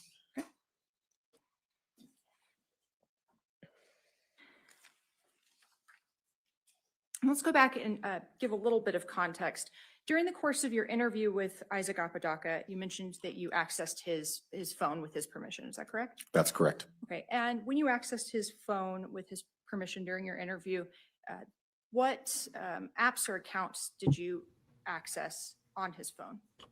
His text messaging, his standard text messages, as well as his Facebook Messenger. And our standard text messages, sometimes called SMS text messages. That's correct. Yes. So when you were in his Facebook Messenger, were you able to review messages? Yes, I was. Okay. And did you review those with Mr. Apodaca? Yes, I did during the interview. Okay. And once you obtained these were physically on his device that you were able to review them? Yes, they were. When you obtained the search warrant return for the null void account, what did you observe in that account as it relates to messages? The null void account messages were consistent with the messages that I observed on October 29th, 2022 during the interview with Mr. Isaac Apodaca when we reviewed his phone together. Okay. When you say consistent, what do you mean? They were the same. Okay. Same time and date stamps, same messages, same everything. And who was that account communicating with in the Facebook returns? An account owned by Kiara McCauley. Okay. And do you remember her username? I believe it was Froggy. And did you obtain a search warrant return or a search warrant for that account? Yes, I did. Okay. And when you received that return, what did you observe? What, if anything, did you observe in the messages as it relates to the ones that you observed in the null void account? The same thing. They were all consistent. They were all the same messages. So to clarify, the messages that I looked at the day of the interview with Mr. Apodaca, with his consent when we were going through his phone, were the same ones, the same Facebook messages when I got back the search warrant returns for the accounts associated with Kiara McCauley and Mr. Isaac Apodaca. Also referred to with the usernames Null Void with Mr. Isaac Apodaca and Froggy for Miss Kiara McCauley. So everything was, as I said, consistent, the same. Ms. Murphy, I need to interrupt you. We need to take a quick break. Ladies and gentlemen, if you would go with the bailiff to the back, and, we'll bring you back out in just about 5 minutes. All rise. What had happened? His mama came back up there.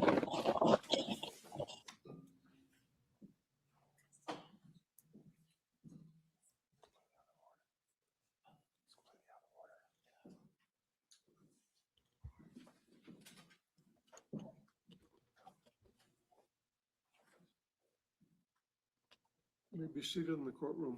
Counsel, would you approach, please?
What's the problem?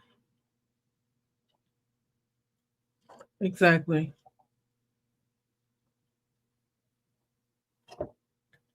Text messages and go and play this interview.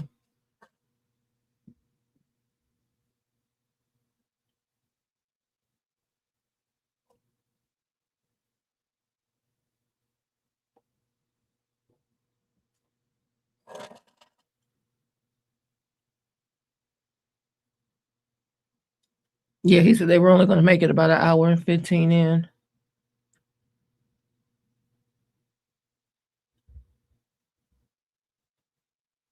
No, I don't think so. I don't think anybody was sleeping. I think he had to go handle something. He being the judge.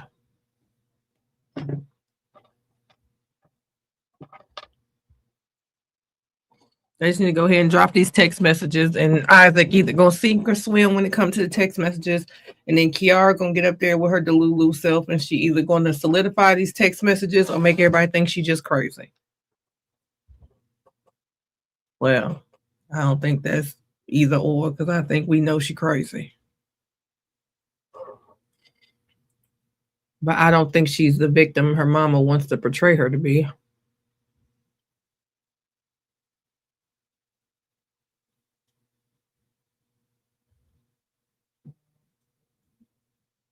To inflict that much harm on a human being who's done nothing to you is absolutely crazy. You weren't in fear for your life. You weren't protecting the lives of your children or another loved one. And you did it with a straight face. And all you got to say for yourself, all you got to show for yourself is some twitching and talking to yourself. Baby, go twitch in that cell. Go twitch in that cell. And at this point, where's the butterfly knife? Either Isaac got himself out of there so he wouldn't be a part of it, or that mama got that butterfly knife. You can tell her mother absolutely thinks she is the victim. Absolutely. I would venture to say her mother thinks she should be released. And Isaac must do time. But them text messages sound like Isaac must do time. We'll see what the jury think.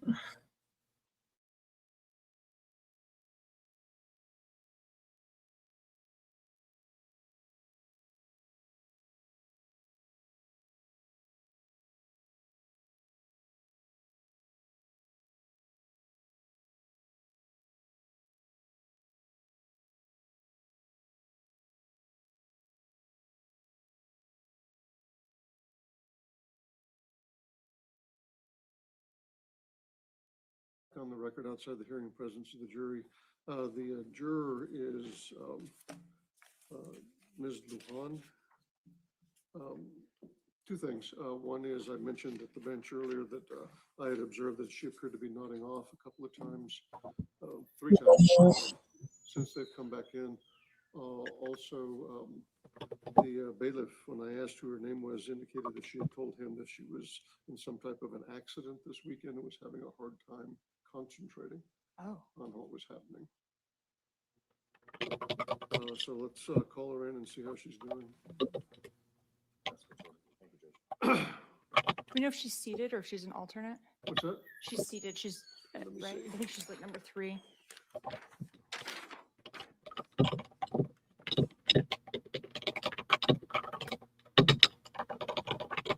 Did she go to the hospital? Because she might be She's concussed. number 2.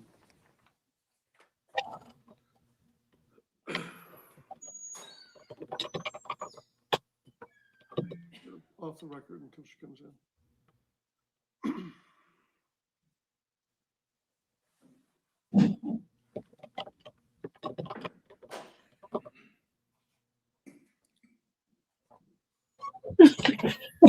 What's this one? The third one to go nodding off? Or be alleged to have nodded off? Back on the record. Hi. The reason I wanted to call you back in and talk to you was noticing that you seem to be having a hard time staying awake. I saw you nod off a couple of times and maybe even a third time. Yeah, How are you doing today? it's been stressful. I just got into a car accident, so I haven't slept. When did that happen? I'm sorry. The 12 o'clock last night on my way home from work. So you haven't, on the way home from work, so you haven't Slept. been asleep? Have you been able to pay attention to what's happening in the testimony or having? Yeah, I'm paying attention. I'm just having a hard time keeping my eyes open. Those are the court's questions. Counsel, do you have any questions? No,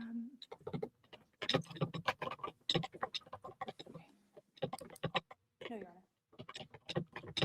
On behalf of Mr. Apodaca, any questions? Were you able to pay attention to the testimony of the detective today? Yeah. Okay. Do you think the accident could affect your ability to process information? No, I'm just having an issue like staying awake. Like I didn't hit my head or anything. I just haven't slept. Think you can stay awake? I mean, so y'all gonna have to let her go because she get ready to go to sleep. And you weren't able to fall asleep, you were on medication as well, you said? No, well, I do take I am on methadone, but I haven't taken it. What? Okay. Blank out the cameras. Any other questions? No other questions, yeah. Okay, thank you. Oh, we'll call you back in just a minute.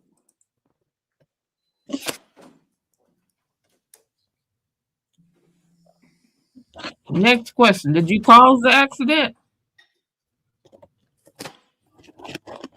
You are on jury duty. Why are you still going to work?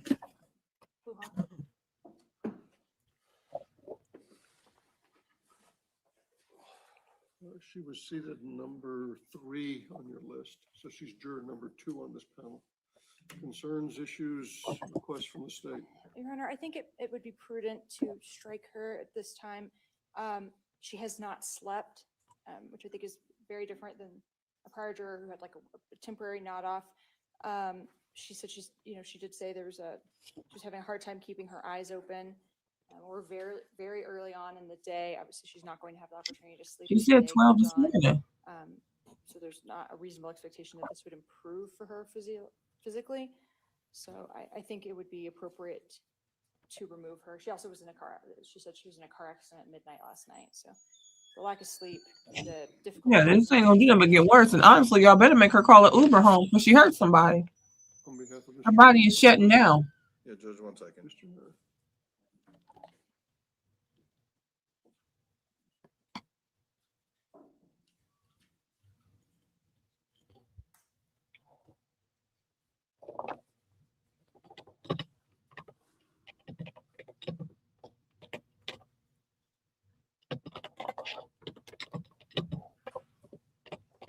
Judge, she hasn't taken her methadone. That was kind of one of her last statements.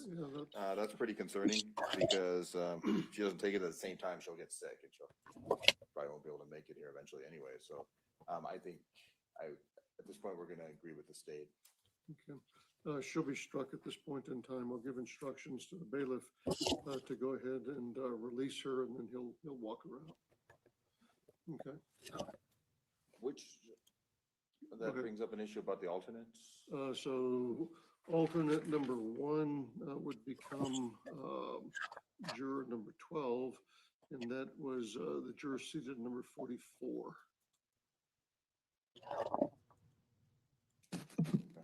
Okay. All right. Let me just retrieve my next exhibit from the back room and Go ahead.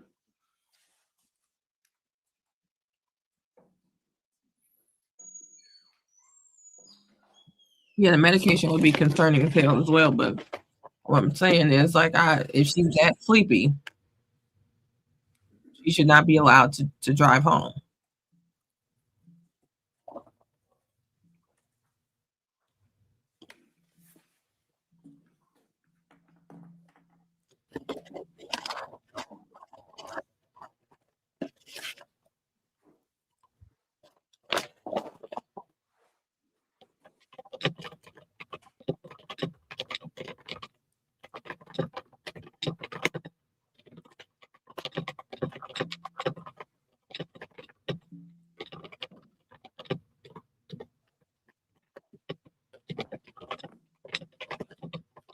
You can have a seat.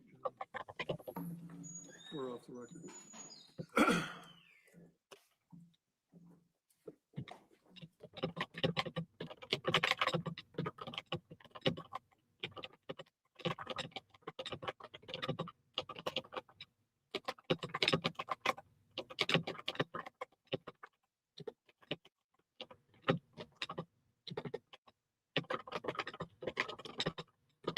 The only thing about that is she obviously works either a second shift or an overnight type of job. So she could take her medicine when she goes to work in order to be able to take it at the same time every day. So just because she hasn't taken it yet doesn't mean she is about to get sick. But I get it.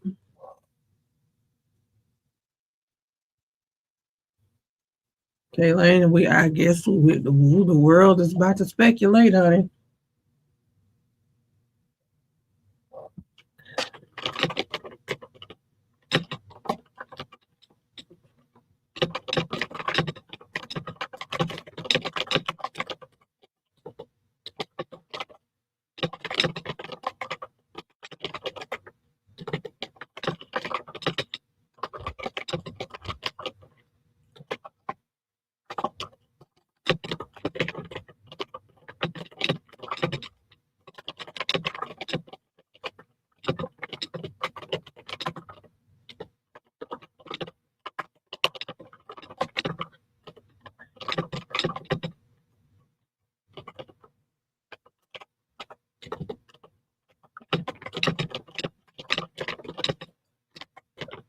I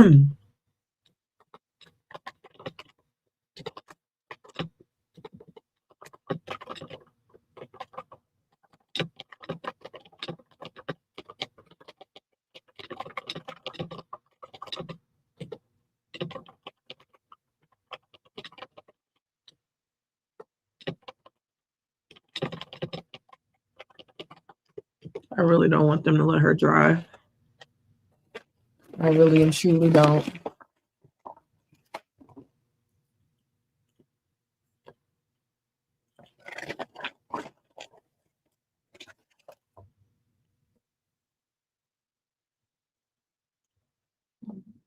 Oh, excuse me.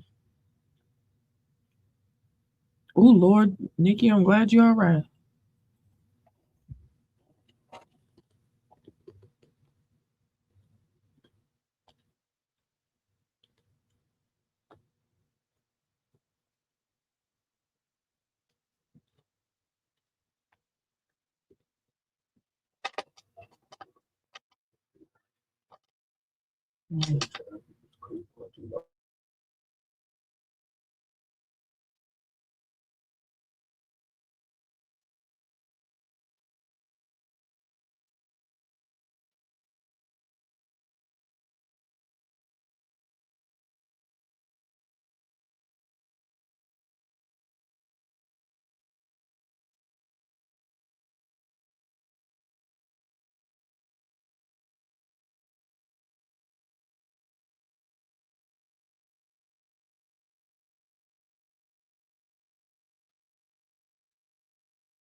You said it wasn't that.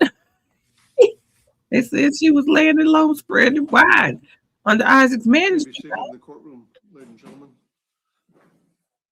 We continue in the state's case in chief. Ms. Murphy. Thank you, Your Honor. Sergeant Vigil, we were talking about the Froggy Facebook account and the null void Facebook account.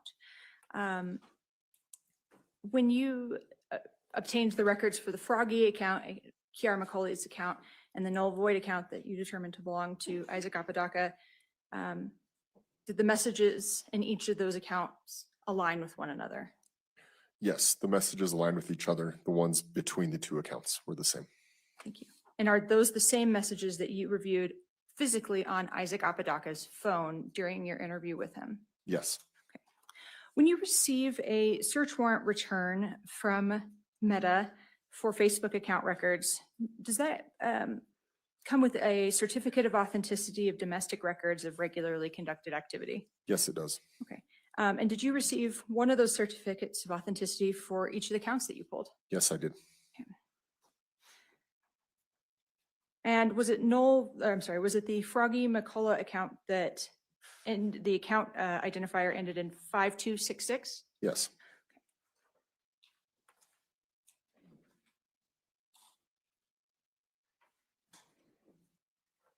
Can I approach the witness, Your Honor? Yes. Sir, I'm approaching what's been previously identified in court as State's Exhibit 85. Can you take a look at 85 and tell me if you recognize it? Yes, I do. What is Exhibit 85? It's the certificate of authenticity of domestic records of regularly conducted activity, signed by a Katie Newman. Her title is Custodian of Records. And this is a documentation that she certifies that the records from Meta platforms, aka Facebook, are authentic.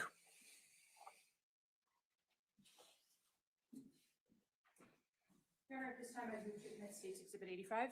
Any objection? No objection, Your Honor. 85 is admitted. May I publish? Yes.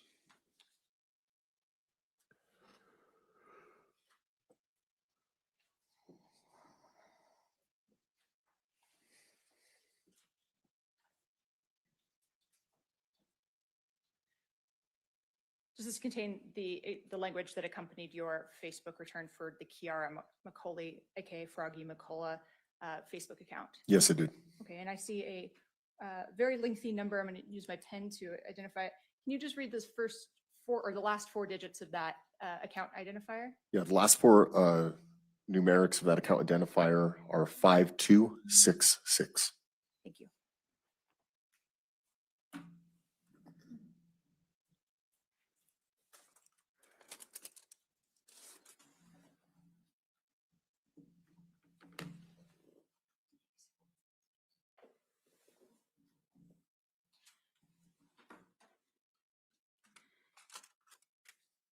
When you receive these search warrant returns, for Facebook messages, what time zone are the messages logged in? The time zone those messages are logged in are UTC, otherwise known as Coordinated Universal Time.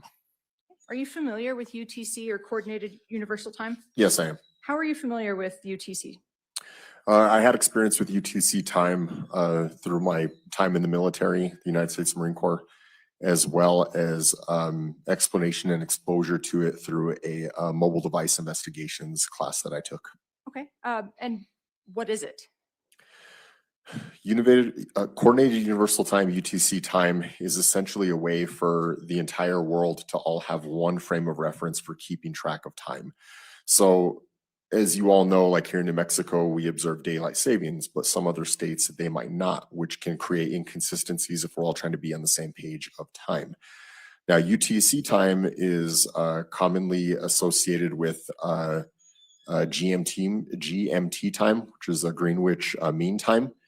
And all that basically means is that's where, at that location in Greenwich, England, is where the longitude is at 0. So they use that area, that rough area, as a point of reference for UTC time to be 0. Now, if you go laterally left or right of that area, you're either going positive UTC time or negative UTC time. Here in New Mexico, because of daylight savings, we are UTC time either -6 or -7, depending on the time of year. And in October or on October 29th of 2022, would we have been -6 or -7? We were -6 on that date and time. Okay. And when we look at individuals' body cameras in the top right corner, we see a -6 next to the local time. Is that an indication of UTC time? Yes. Okay. When you receive messages from Facebook, those messages are in UTC time? Correct. So in order to convert it to the local time, what do we have to do? Subtract 6. Okay. And are they in a 12-hour time format or a 24-hour or military time format? A 24-hour time or military time format. Okay. So going to make you do some math on the fly. If a record is noted at being sent or received at UTC or at 20 hours or 2000, what would that be in local time? This is the part I was most nervous about, the math. 2000 is the equivalent of 8 p.m. So -6 hours off of that would put us at 2 p.m. or 1400 hours. So subtract 6 and convert when necessary. Yes. All right. Thank you.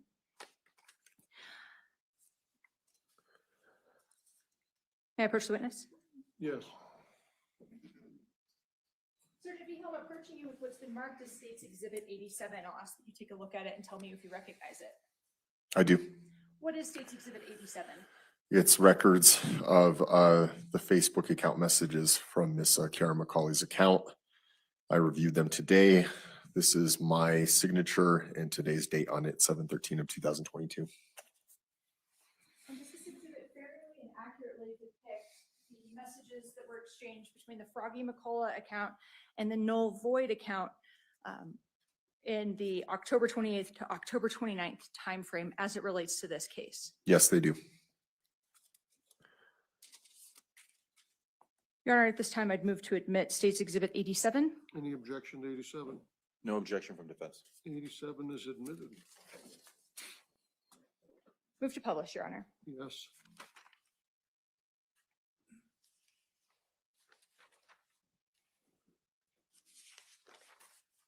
And I'll be publishing off of the hard drive. Well, she sets it up, ladies and gentlemen. The reason we do it this way is there's less lag on the hard drive than what's on the disk, but the information has been verified to be the same.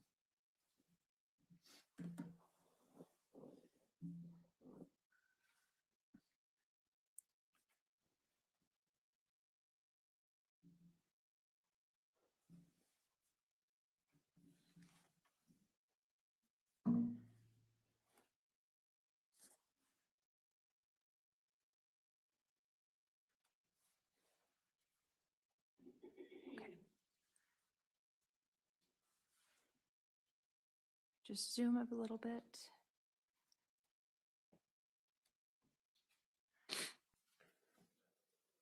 And Your Honor, if the court would inquire whether the jurors can see that text at that zoom level on their monitors? Can you read that from where you're sitting? Yes, that's what they're indicating. Okay, thank you. Okay, If- so If you need to move at all to get a clearer view, you can do that. And it's also up on the large monitors in the courtroom. Go ahead, counsel. thank you. Let's just orient the jury to a few things before we begin reading the text themselves. At the top of the page in a blue box, what information do you see? It says Meta Platforms Business Record, page 32. Okay. And under the author section of the records, who's listed as the author? For the first message, it has Froggy McCullough, and the user ID is last 4 of 5266. So does that mean that these are messages that you've pulled from the Froggy McCullough account? Yes, Okay. And down a little ways, we see a third message with an author listed as null void. Do you see that? I do. And can you just read for the jury the last 4 digits of that Facebook identifier? 8199. Did you receive those the messages as they were in the null void account 8199? Yes, Okay. And were those messages the exact same as the ones in the Froggy McCullough account? yes.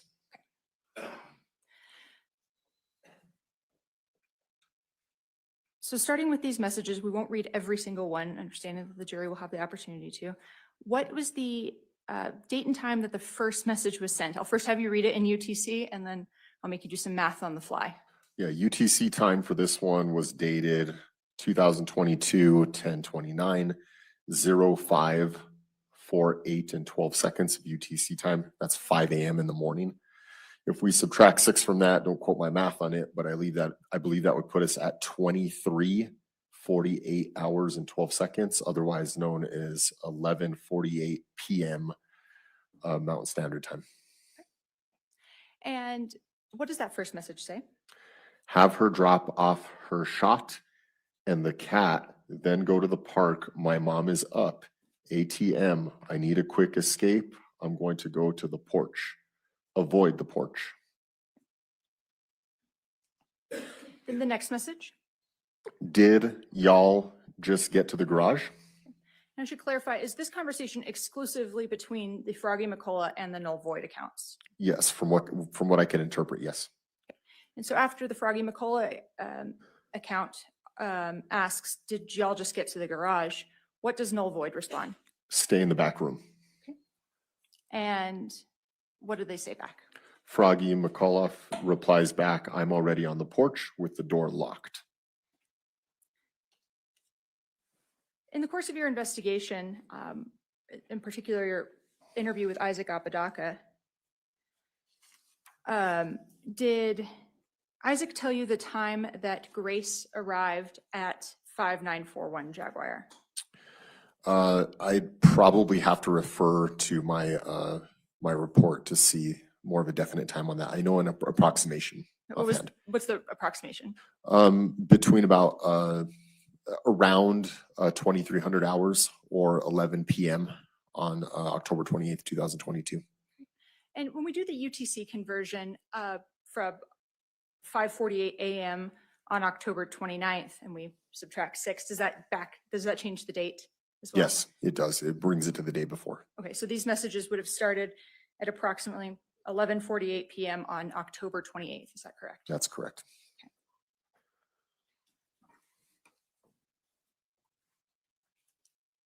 see if it will let me.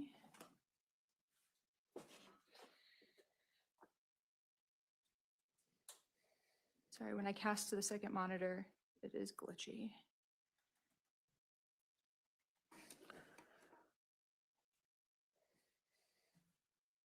Okay. Going to this next message at 5:57 UTC, which would be just before midnight. Is that correct? That's correct. Okay. What does the Froggy McCullough account say? What's going on? I'm thinking to head to the park. Okay. And at 5:58, what does Froggy McCullough say? The one after null void, the 558 one says, I'll LYK, which I believe means let you know. When I get there, then you head there. What does null void respond? I'll head there shortly.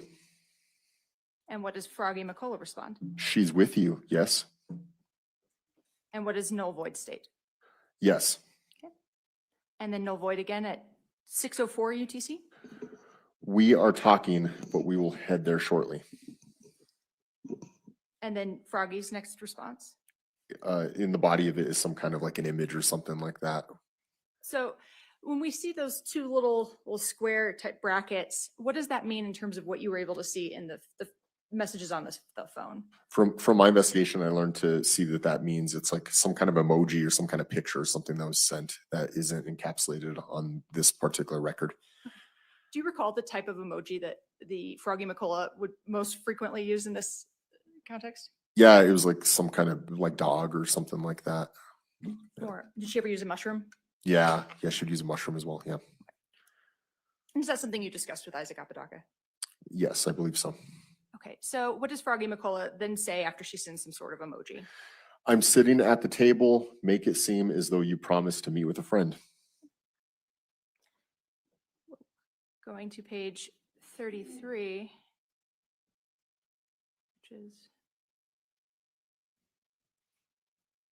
being. What does Froggy McCullough say then? I'm going to call you and act like you almost forgot. And then it appears there's another emoji. Correct. And what after that at 6:12? Maybe I should just come home and scare her. And then she says, I'm bored right now. And then she says, should I just come home and go into my room and freak her the fuck out? Can we approach? Yes.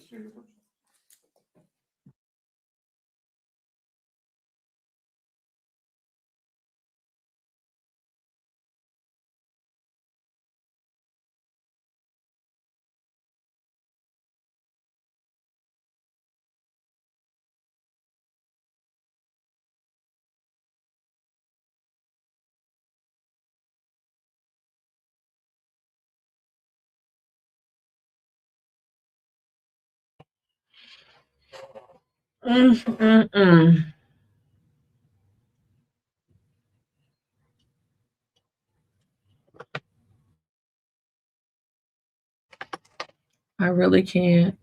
Like, I get it. He hasn't really said too much yet, but this right here is a setup. This is a smooth fucking setup. That will come talk to her that's coming next is a setup. Y'all set her up from the absolute get. You don't even have to tell her how to swing the sword. This is clear as day a setup.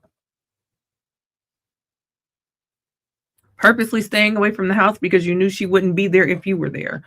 Now, on what planet does she believe that somebody's going to be renting out mom's garage in because you knew her from first grade to eighth grade and had a big falling out that mom, like, why would you even be on that property? That's the part I don't like. Why would you be on that property when you know at any point in time her mama say, guess who's here? Or her boyfriend, ex-boyfriend, you know that he still deals with her on and off. Like, I hate that Grace even went. Because to be on that property was nothing but trouble any fucking way.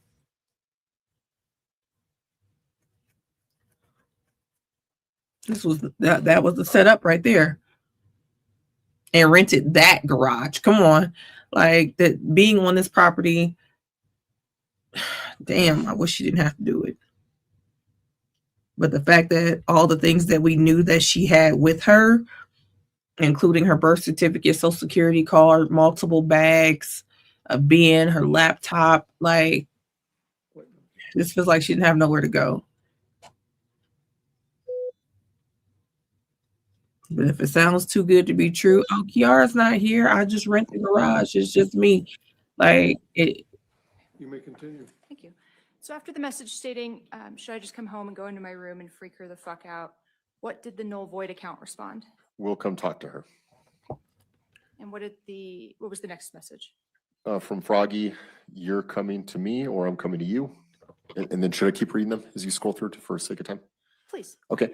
Froggy then says, why should I bother talking to her? Null void responds, you come to me. I told her you want to talk to her and no arguing. Froggy then replies, I'm angry, hun. Null void states, I know, but it's better to reach a common sense of direction. Froggy then says, is the door unlocked? Froggy sends another message. I look like a monster, dude. Null void says, yes. And I'll have you just slow down a little bit. So Sure. So after Froggy McCullough says, I look like a monster, dude, what does the null void account respond? Yes. Going to page 34.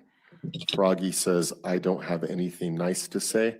And I'd like to note that now we're at 6:53 UTC time, which would be past midnight. So 12:53 a.m. on October 29th, 2022. Null void states, I know, but be kind with your words. Like when me and you talk, instead of violence, show compassion. Froggy appears to send some kind of emoji or picture. Null void replies, you know what I mean, platypus. Null void then states, rar, rar. Froggy then says, get the conversation rolling, dude. I'm not feeling nice. Froggy then says, you're too nice to make me feel good, RN. Are you familiar with text lingo? Yes, I am. So RN, in my interpretation, is right now. Okay. Froggy then states, get her to talk. And about how much time has gone by between the message from the Froggy account saying you're too nice to make me feel good right now to get her to talk?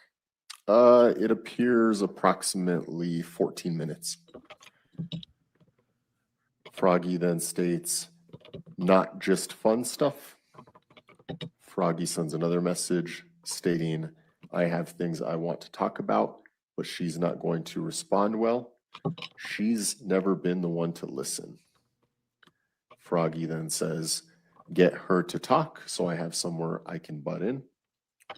Null void then responds, okay. Froggy then states, I want to play a couple songs, but I don't know how to talk. And then just to keep everyone on track with where we are on time, at 7:56 UTC time, backtracking that, we are now 1:56 in the morning. I'm not listening. Does Froggy state I'm that not 56 listening. No goddamn phone. I'm uncomfortable. Going to page 35, what does the null void account respond? Lay your head on me. Then Froggy replies, brat. Froggy sends another message that says, go in the house for a bit. Null void replies, what is going on, Puggy, Taki? And let me stop you there. Puggy, was that a name or nickname that came up in the course of your interviews? Yes, in the course of my interviews, I learned that that was a nickname that Mr. Isaac Apodaca would refer to Miss Karen McCauley by. Would he also use Puggle? Yes. Froggy then states, trust me, just go inside for a bit. Just say you need the bathroom. Null void in his next at least 3 messages appears to send some kind of emoji or picture. And then null void says, hey, can I come back? Froggy responds, I don't know, can you? LOL. LOL meaning laugh out loud. Froggy then appears to send some kind of emoji or a picture. Froggy says yes. Null void replies and says dagger because it's blunt. And what time is this dagger because it's blunt message sent? 9:09:29 UTC time on the 29th. Backtracking that 6 hours would put us, don't quote my math, but it's 03:29, so 3:29 a.m. on October 29th, 2022. And the null void account sent this to Froggy McCullough. Correct. You would Let me call just scroll us. before I have you keep reading. Never mind. He got it right. Okay, after null void says dagger because it's blunt, what does Froggy McCullough respond? Why is blunt better? The null void replies, cuts like butter. Then Froggy states, just gonna stab the thought. Null void responds by saying yes. Froggy states, instant or will it take long? And what does null void respond? Instant. And that's at 0930 UTC time, backtracking 0330 AM on the 29th. Okay, and now going to this portion, What? at 9:31 and 5 seconds UTC, what does Froggy McCullough state? She states, what do we do about the mess? Null void responds by saying, we burn it. I'll buy new blankets and bed. Froggy then says, but until we can, I love these sheets and my favorite fuzzy blanket is here. Null void then replies by saying, I know. Froggy then says, just intense wash tomorrow. Hydrogen peroxide and ice waster will get it out. No, Let me stop you for one moment. sure. When you were reviewing these messages with Isaac Apodaca, did you ask him about this conversation regarding a cleanup? Yes, I did. And just briefly explain to the jury what Mr. Apodaca said this mess was going to refer to. I wanted to know what he meant by that, and he referred to it as there was poop on the bed, that someone had maybe defecated on the bed or an animal or something like that. Oh, so that's why she kept asking, was there poop? And in the course of the search warrants and the bedding that was collected in this case, to your knowledge, was there ever any feces documented in the bed? No, there never was. Okay. After the Froggy McCullough message about an intense wash tomorrow and hydrogen peroxide, what did null void respond? He says yes. And then Froggy replies with, can you help this time? And null void responds? Yes, I am just waiting for you to make the first move. Then Froggy replies with, shall we wait till sleep? And then null void states, remember when you told me don't be a pussy when I kissed you? And what time are these messages being sent? That last one I just read was sent at 9:34 UTC time, converting to our local time on that date and time. That would have been 3:34 AM on October 29th, 2022. How many seconds are there between the shall we wait till sleep text and the response of remember when you told me don't be a pussy when I kissed you message? From this record here, there is 1 second Here we that go. transpired between those two messages that were sent. Going to page 37, what does Froggy McCullough respond to the null void message? She responds, yeah, yeah, yeah. And then she sends another message that says, brat. And then at 9:34:54, She says, Froggy account says, we will have to take care of the mess ASAP, ASAP, as soon as possible after we finish. Null void replies by saying yes. And then Froggy replies and says, you're in charge of cleanup. just let me. After the Froggy account says you're in charge of cleanup, what does null void respond? Null void says, okay. And then Froggy says, I can't tell if she's falling asleep. Okay. And And what does null void say? null void says, it feel like her feet are on my side. And then Froggy says, I wish you'd make the first move for once. Null void then says, Puggle, remember, you'll move up the ranks plus you get perks in the black market since this is your first. Froggy says, Just let me scroll 1 second. sure. So after the null void account states Puggle and mentions moving up the ranks and perks in the black market, what does the Froggy McCullough account respond with? How do I aim right? And what does null void respond? Just aim. What does Froggy say? Tell me when. And what does null void say? Okay, I'll give a count. So going to page 38 of the records, which is 7 of the exhibit, what does null void then do? Null void then sends a series of messages, 6 followed by 5. Froggy responds Now, and says, I can't yet, dude. Then null void says 4. It appears to me as though there's a countdown happening. Froggy then says, I'm shaking, dude. Null void then says, I know, lose the nervous. Null void then says, puggy. And then the Froggy account says, help me drive it through. And our current time at that last message is 0941 UTC time, which would convert over to 3:41 a.m. local time. And I'm going to scroll down before I have. he truly narrated this entire mother. What does Froggy McCullough respond with next at 9:42:02? Anger me. And what does null void respond? I invited Brittany. Okay. And Froggy says, that's annoying. Froggy then says, not angering. Null void replies, oh. Then Froggy says, and if it goes wrong, then what?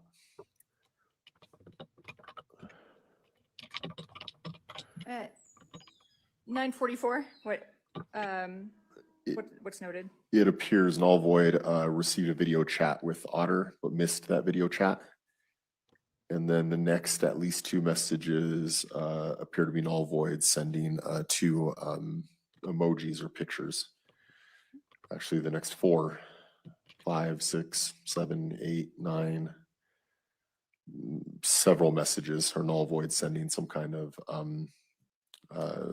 picture or GIF or something to that effect.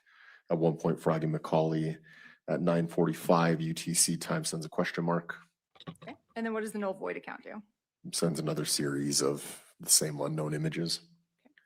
And I think you mentioned previously when you reviewed his cell phone with him as the messages appear on the phone, were you able to see the emojis? Yes, I was. Okay. And did you preserve those images? I did. Okay. Insanity. Talk about that.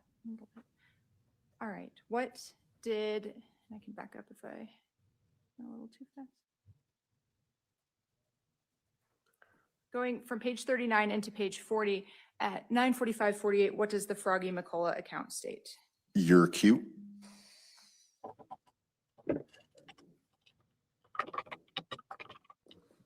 And what did null void reply?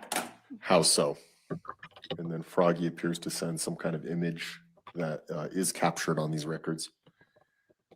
Okay. And can you just describe that image? I don't know, a cat or I don't know, something. A cartoon animal? Yeah. Okay. And so we'll go through was this image sent multiple times? Yes.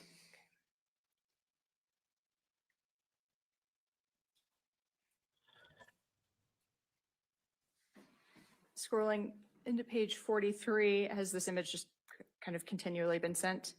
It has.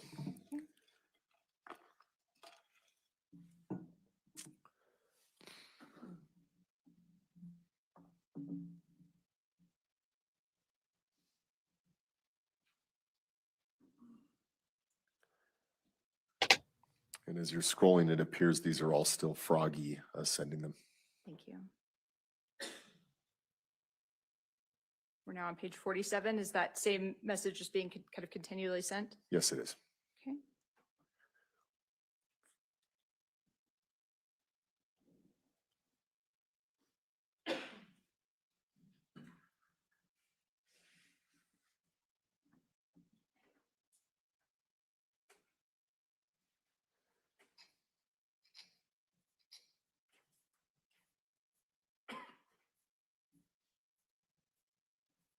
We're now at page 53. Is that message just continually been sent throughout? Yes. Okay.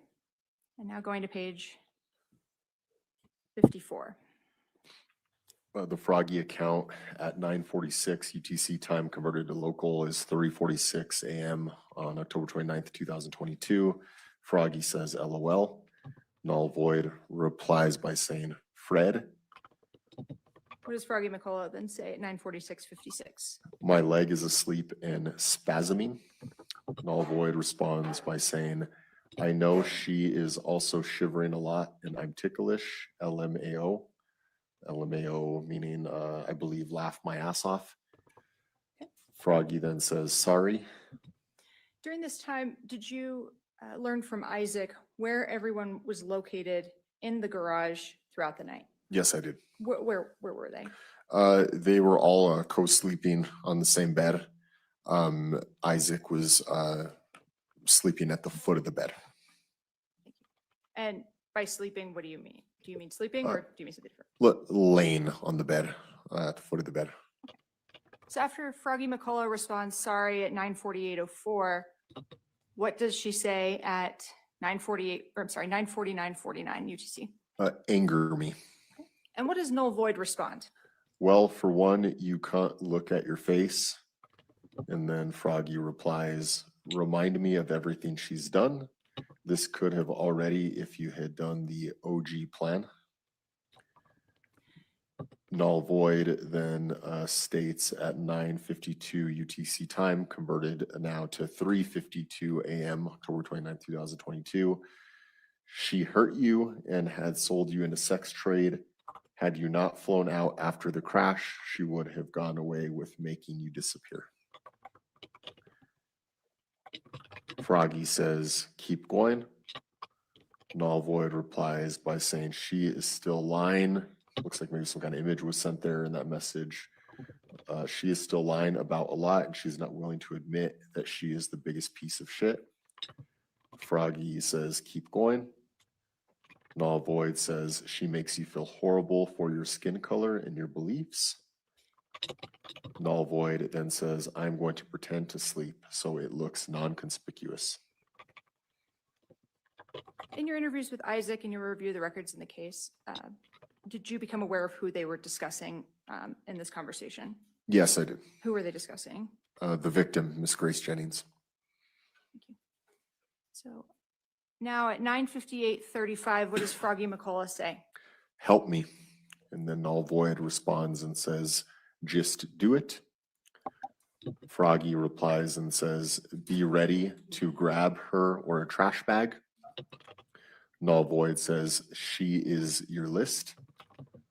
Null void then says, if you can't do it, I'll place a unknown image on her for you to watch.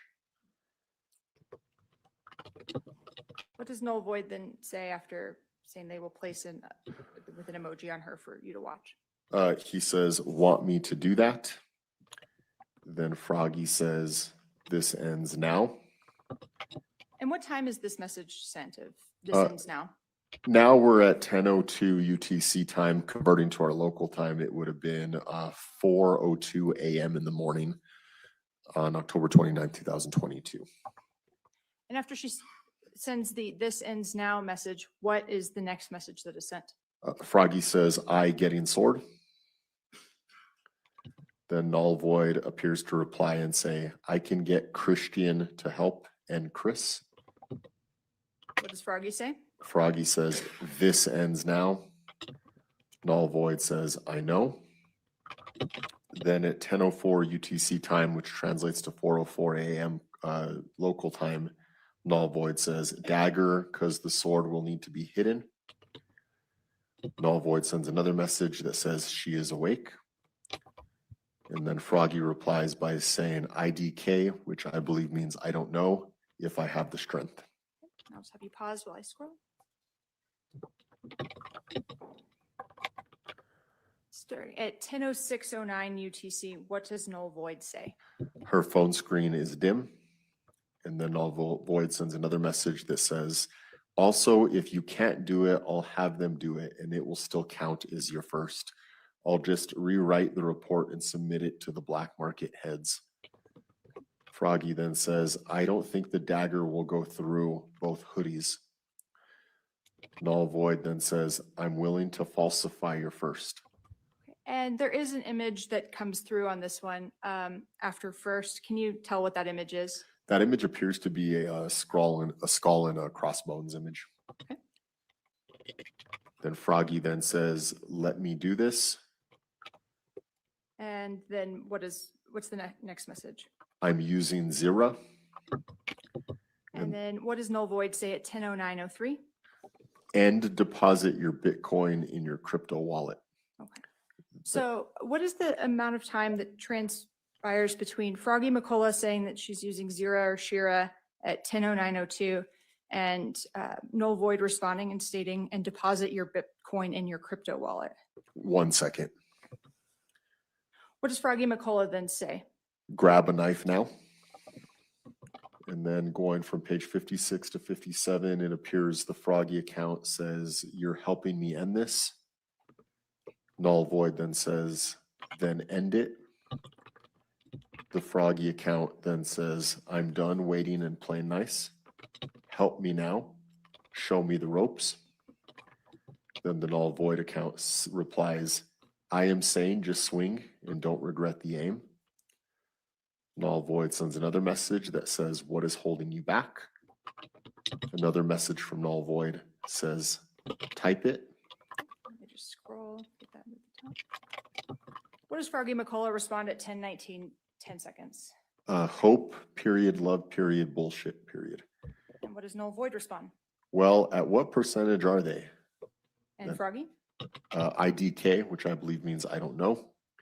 Then null void replies by saying, you still love her. Null void then says, you have hope in her. Null void sends another message that says, and you're tired of the bullshit she put you through. Scroll. Then at What does Froggy 10:20, then respond with at 10:24:28? I want to break her heart. She hurt me more while you were out. Null void replies and says, how? And then null void sends another message between page 57 and 58, which says, then target Jackson. In the course of your investigation, did you learn of somebody named Jackson? Yes, I did. And what was the relationship or prior relationship between Grace and Jackson prior to this night? I can't recall at this time. At 10:26 and 0 seconds, what does Froggy McCullough say to null void? Once it's done, there's no one doing it. And what does null void say? Okay. Null void then says, want the barn because you'll get to have a lot of fun with your hunt. Null void sends another message that says, and the screams cannot be heard, soundproof walls. Null void then says, middle of nowhere. And then Froggy says, I need this done now. I need that push. I want to talk briefly about the term the barn. Did that come up anywhere on any other devices in the course of your investigation? Yes, it did. Where did that term appear on in the course of your investigation? During my investigation, I received a Cellbrite report, a data report of Mr. Isaac Apodaca's cell phone. This extraction and report was completed by Detective Ryan Romero, whose testimony you all heard earlier this in the course of this trial. And within that extraction, that Cellbrite extraction, which I reviewed, there were some Google searches referencing the barn. And that was on Isaac Apodaca's cell phone? That's correct. After null void states middle of nowhere at 10:38:56, I think I may have had you read this already, but I apologize. What does Froggy McCullough respond at 10:38:57?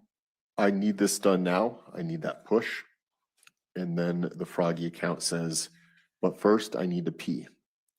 The null void account responds pee. The Froggy account says, I'm so cold. The null void account replies, I know.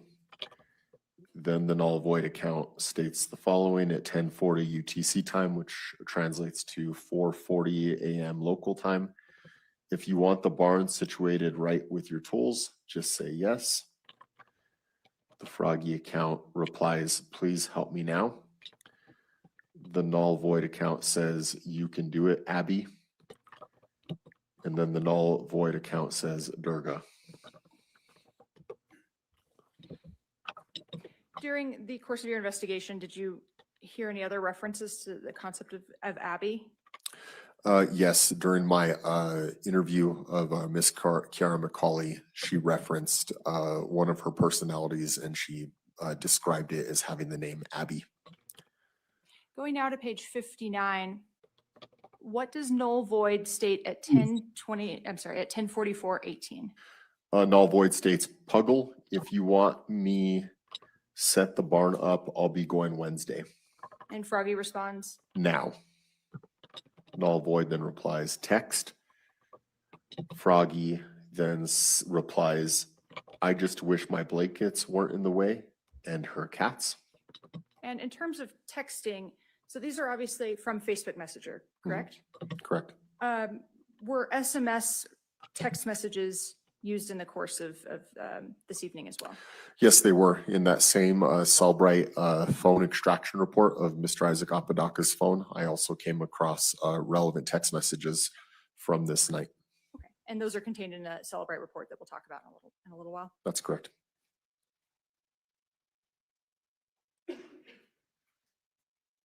Going to 10:47:54. How did she hurt you, Puggy? That's from Null Void. And then Null Void sends another message that says, your DID is kicking up. In one of the interviews I had with Miss Kiara McCauley, she explained to me that DID to her is, don't quote me on it, but some kind of personality disorder that I'm not familiar with. At 10:49:44, what does null void say? Just stop, we'll do the barn for you. And then at 10:50? You'll also get paid there. And then Froggy responds, can you get hard? Null Void replies, maybe. Then the Froggy account responds, fuck her. And then another message from the Froggy account states, or hold her down flat on her back for me. Then between page 59 and page 60, the Null Void account states, is she wearing pants? Or, and then 2 question marks. The Froggy account then says shorts. The Null Void account responds back. The body of that message says Otter unsent a message. Do you know under what nickname or shorthand Isaac Apodaca was saved or referred to in Kiara's accounts? It was Otter, that one that's referenced there in that last message. So that would be Mm. Otter would be Isaac Apodaca, and Puggy or Puggle is Kiara McCauley. That's correct. Have sex with her? Null Void then sends a message at 10:52 UTC time, which is the equivalent of 4:52 a.m. local time. Unders. Froggy then responds IDK, which I believe means I don't know. Froggy sends another message which says, I doubt it, TBH. I believe TBH means to be honest. The Froggy account sends another message which says, I want to scare her by popping a balloon by her ear. Null Void responds and says, oh God, LMAO, which I believe means laugh my ass off. The Froggy account says, should I? The Null Void account says, maybe. The Froggy account then replies, this isn't helping. The Null Void account responds, what? The Froggy account responds, do something. And then the Null Void account says, let's give her false sense of security. I'll set the barn up. It is the hell tunnel. And that last message was sent at 10:57 UTC time, which is the equivalent to 4:57 a.m. local time. And after null void, since that message, moving into page 61 of the records, what does null void then say? Between page 60 and 61, the Null Void account says, I'm trying to figure this out. Would y'all be able to meet me at the mall tomorrow after 8? I'll do it. The Froggy account at 11:13 UTC time, which is the equivalent of 5:13 a.m. local time, says she's fake sleeping. The Null Void account responds yes. And then the Null Void account sends an additional message which states, I am going to take her elsewhere. So be ready Wednesday around 1 p.m. The Froggy account responds by saying CPTSD episode. The null void account then says, close your eyes. This is not good for you. Put on rain sounds. The Froggy account then says, if she's faking, make it seem like we're fighting and fake hurt me.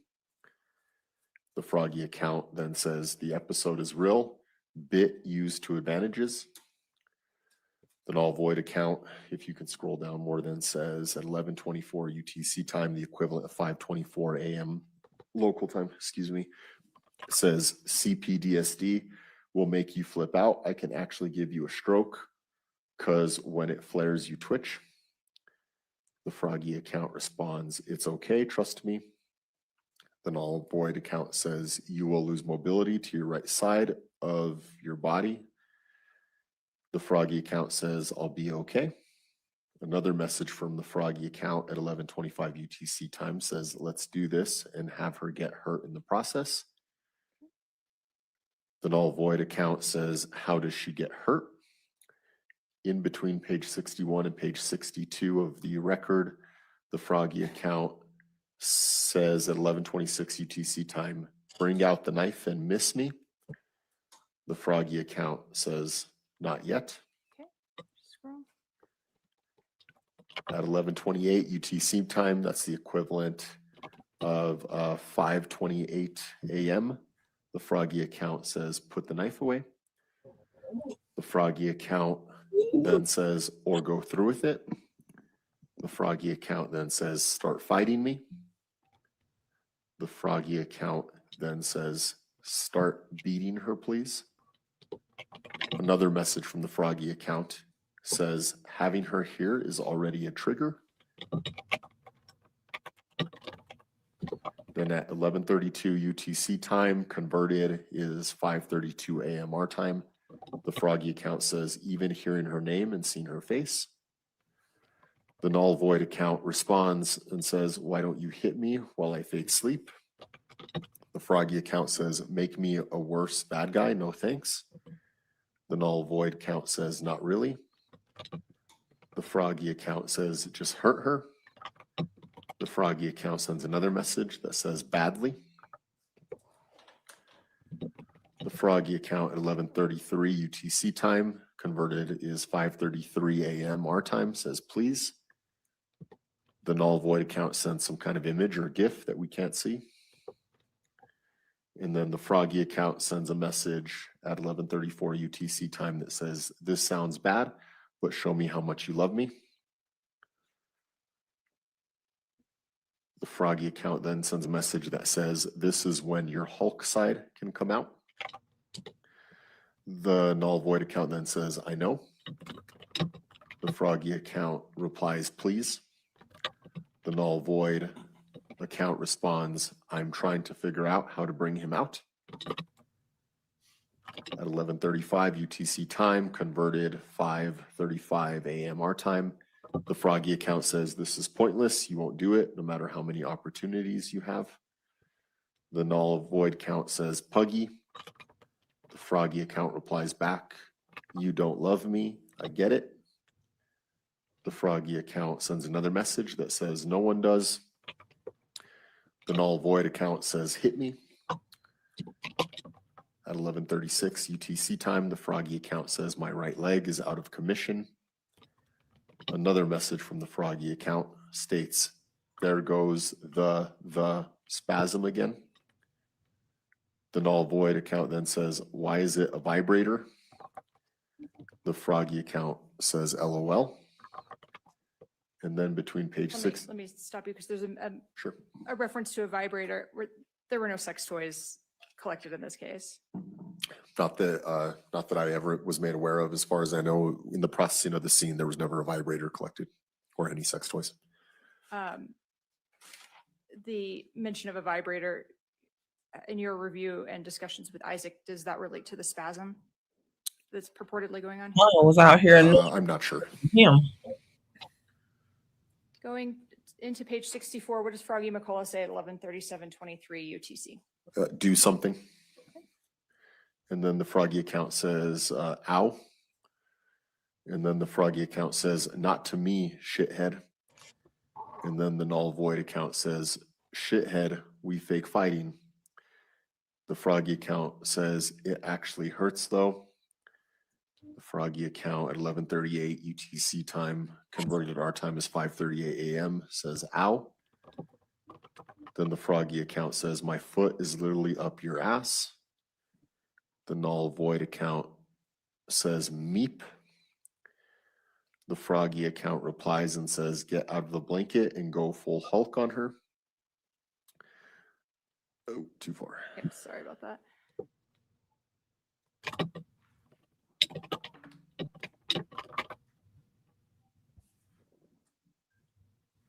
This is crazy. The Froggy account then says, owie. Another message from the Froggy account says, come over me, sit on me like when we fight. The null void account says, turn on rain sounds and start fake sleep kicking. The Froggy account replies, okay, there's a tear. The null void account at 11:41 UTC time says, what? The Froggy account then responds, owie. And then between page 64 to 65, we start with a message from Froggy that says, bring out Hulk, remember the anger from that night, feel it, but use it on her. The Froggy account then says, please. The Froggy account then says, stop with the socks, dude. The null void account replies and says, LOL. Jesus The Christ. Froggy account then says, voodoo. The null void account says, LOL. The null void account says, blanket moves. He's like, oh, playtime.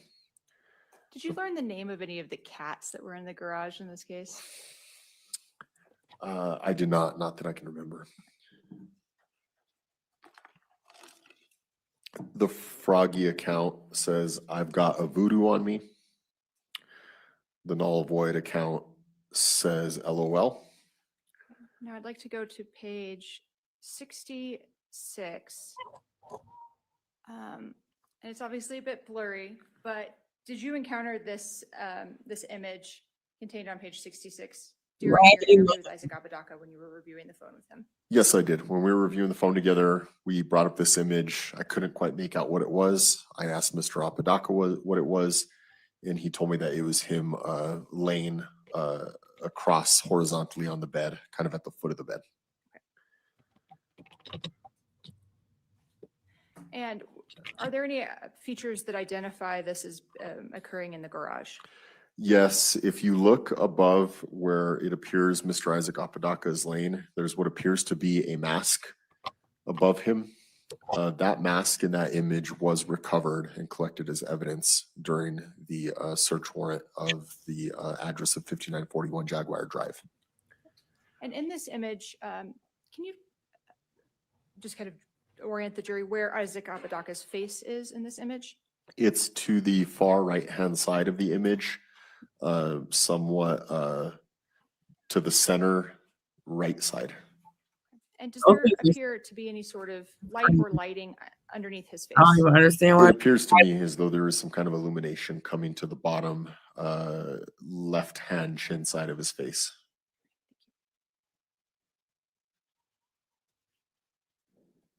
Going now to page 67. Page 67, the first message is from Froggy at 11:45 UTC time, converted back. This would be 5:45 in the morning. Our local time says, can you please finish this?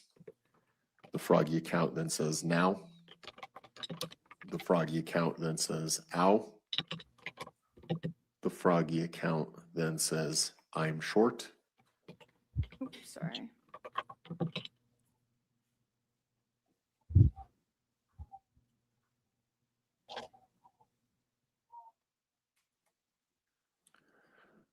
The null void account at 11:46 UTC time says LOL Munchkin. LOL, I believe, meaning laugh out loud. The Froggy account then says I want a smoky. The Froggy account then says fucking clobro. The Froggy account then says stop. The Froggy account then says don't make me get you. The Froggy account then says please do something about her. The Froggy account sends another message that says now.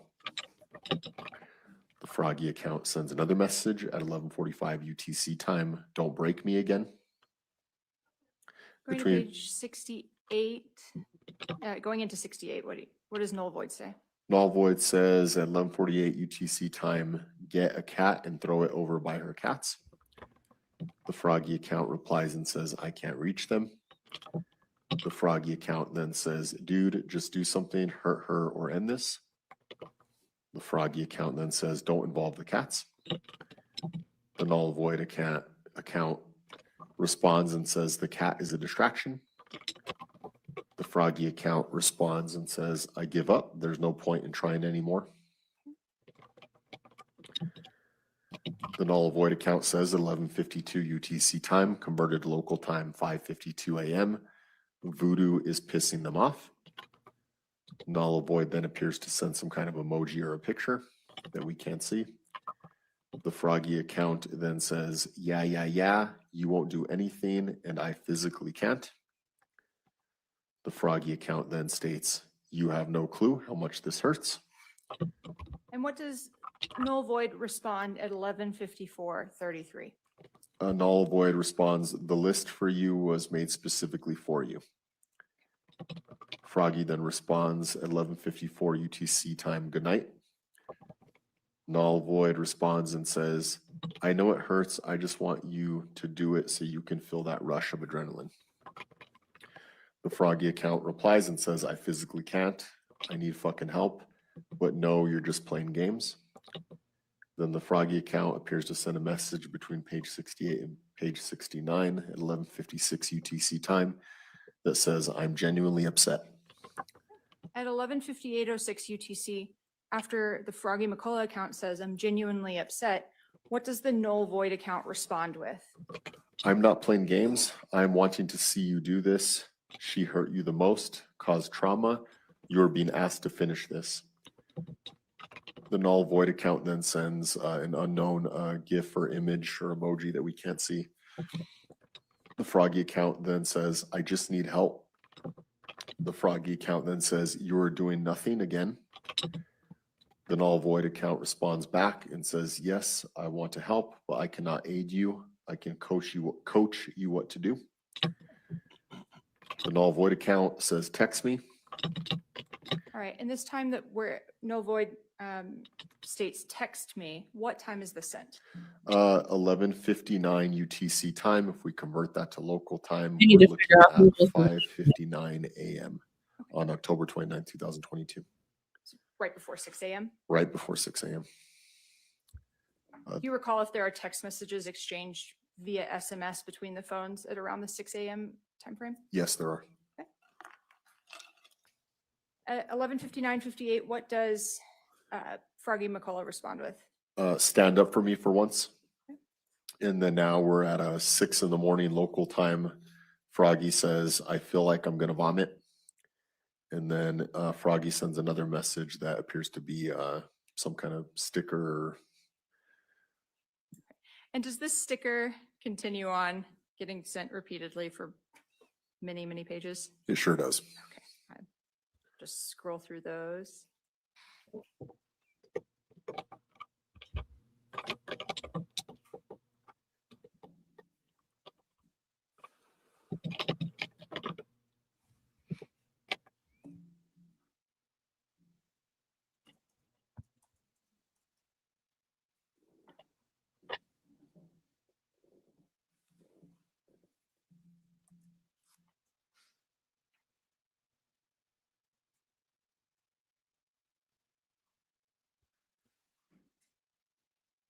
And as you're scrolling, I noticed that these are all being sent from the Froggy account. Thank you.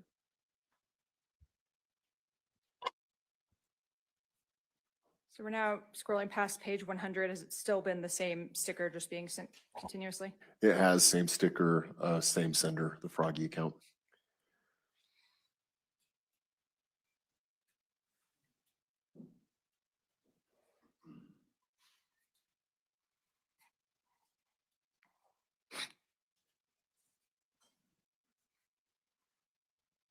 We're we're still going. Page 114, same sticker, same Froggy account.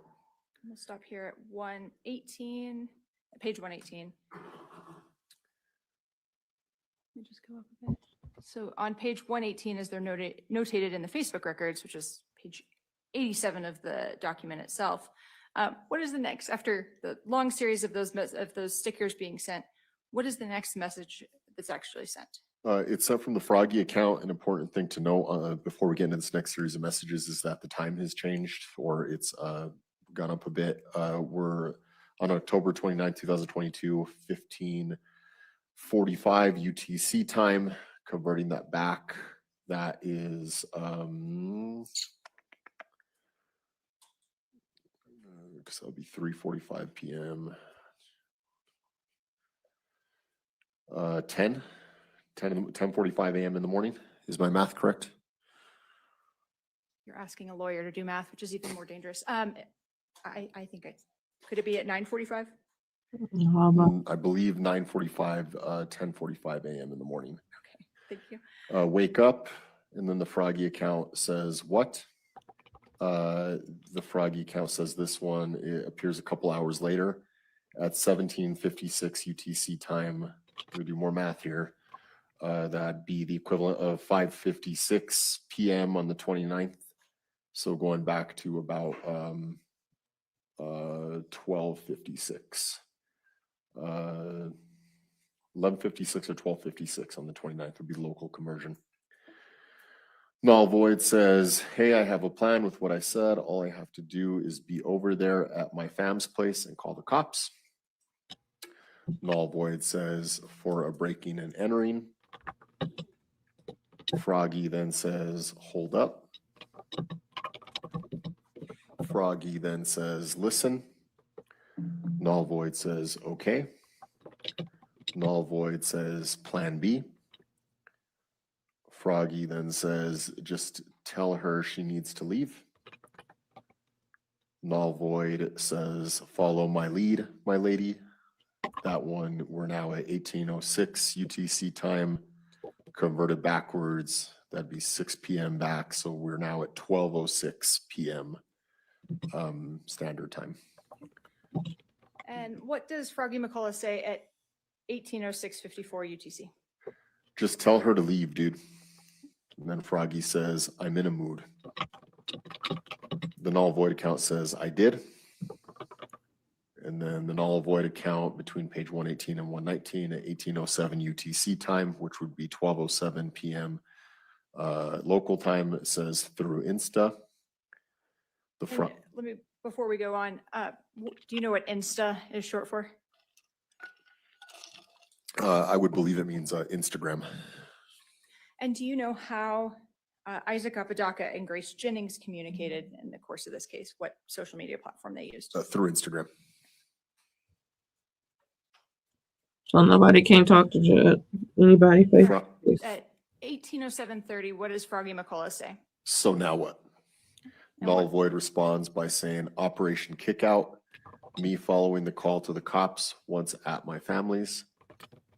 Froggy then says, how about I just explain why I'm angry and why she's not wanted? Null void responds, okay. Froggy states, show me what you sent her. Null void says, my plan. And at this point, does the null void account transmit any screenshots from other conversations? Yes, at this point, and I discovered this during the interview and physically going through the phone, at this point, a screenshot was shared showing messages between.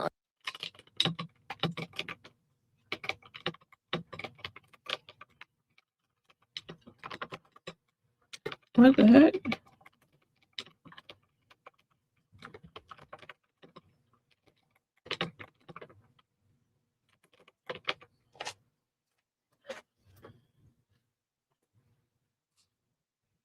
I don't know what they got going on. We're still live.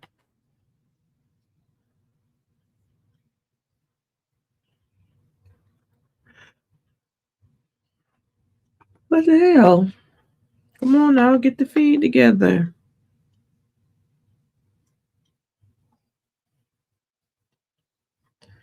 Cross-examination is going to be grueling.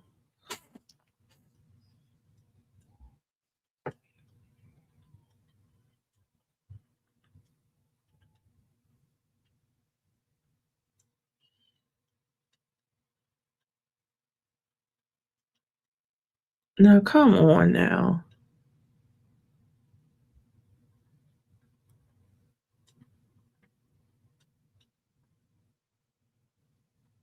So something has happened to the feed.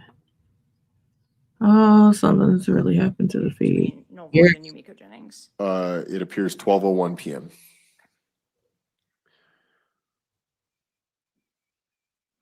Now going to page 121. I want to catch this text message. Between Hey, I got kicked out and she is telling everyone to leave her house.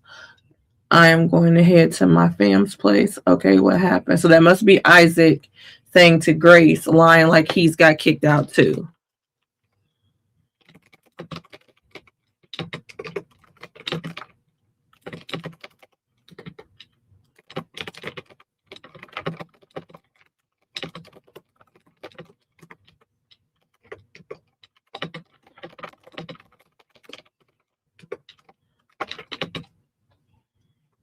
She just doesn't want us here, and I have to respect her wishes. Null void and Yumiko Jennings. It appears 12:01 p.m.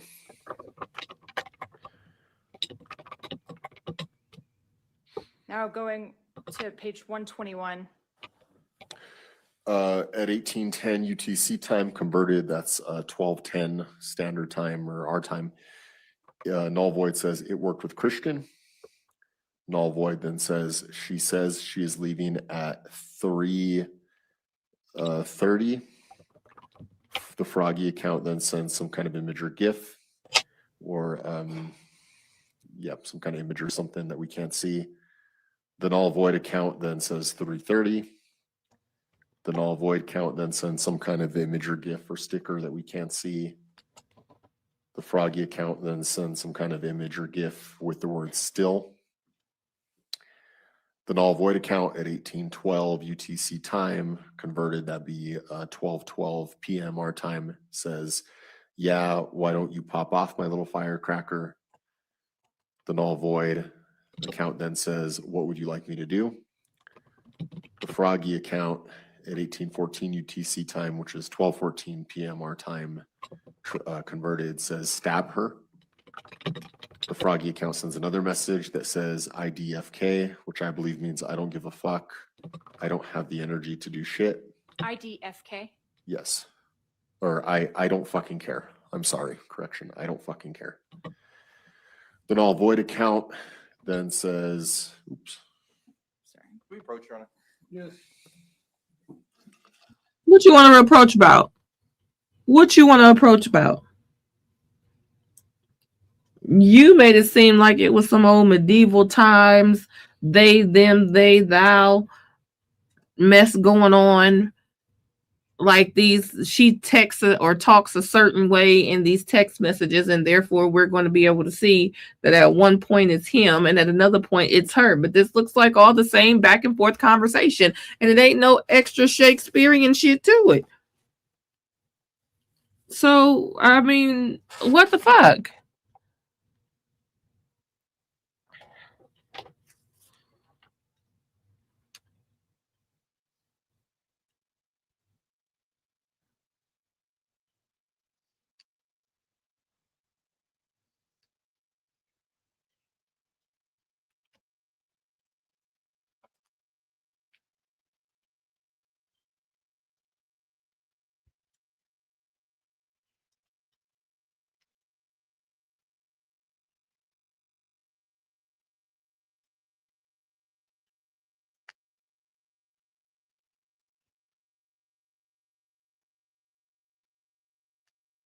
Reading all like what else more do we need to see? I think we've got enough.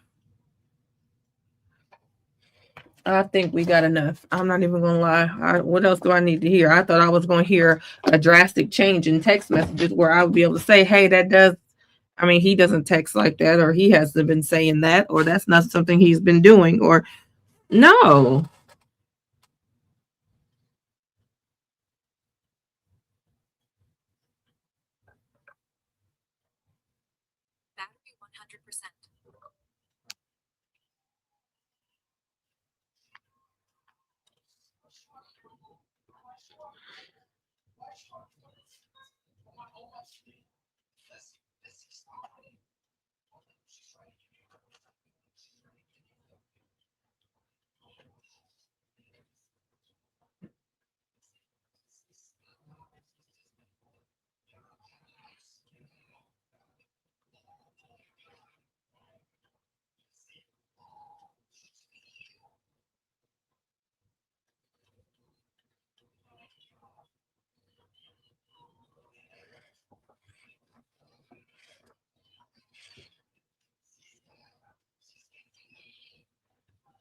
I don't need to hear any more text messages. I mean, she can get up here and solidify it, but if you gave me the verdict for him right now, his ass would be grass. I'm not gonna lie to you.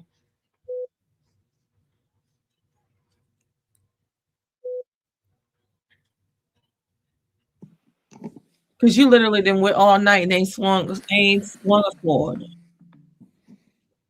me just scroll up and So what? And she was leaving. So what made you so mad that you would go all medieval on her like that with a 3-footer? She was leaving. going from page 121 into 122 and 1815. What is sent from the null void account? It says Otter sent a photo. Just scroll down to the image. All right, on page 123, what is that actual image?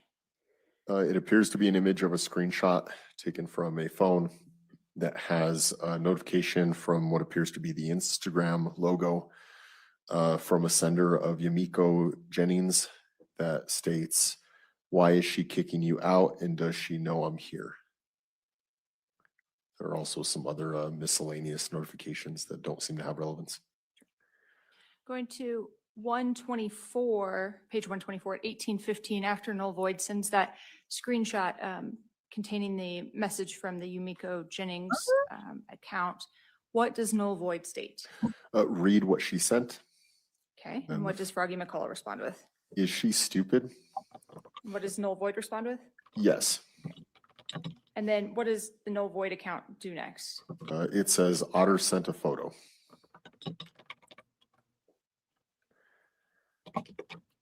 Now, this appears to be a screenshot of the communications between the null void account and Yumiko Jennings.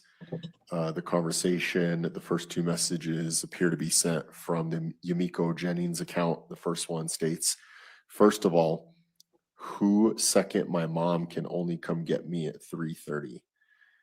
The next message says, "Why is she kicking you out, and does she know I'm here?" The null void account says, "She is kicking me out because you're here and she knows it." The Yumiko account says, "How?" And then the response from null void is, "She is right next to you."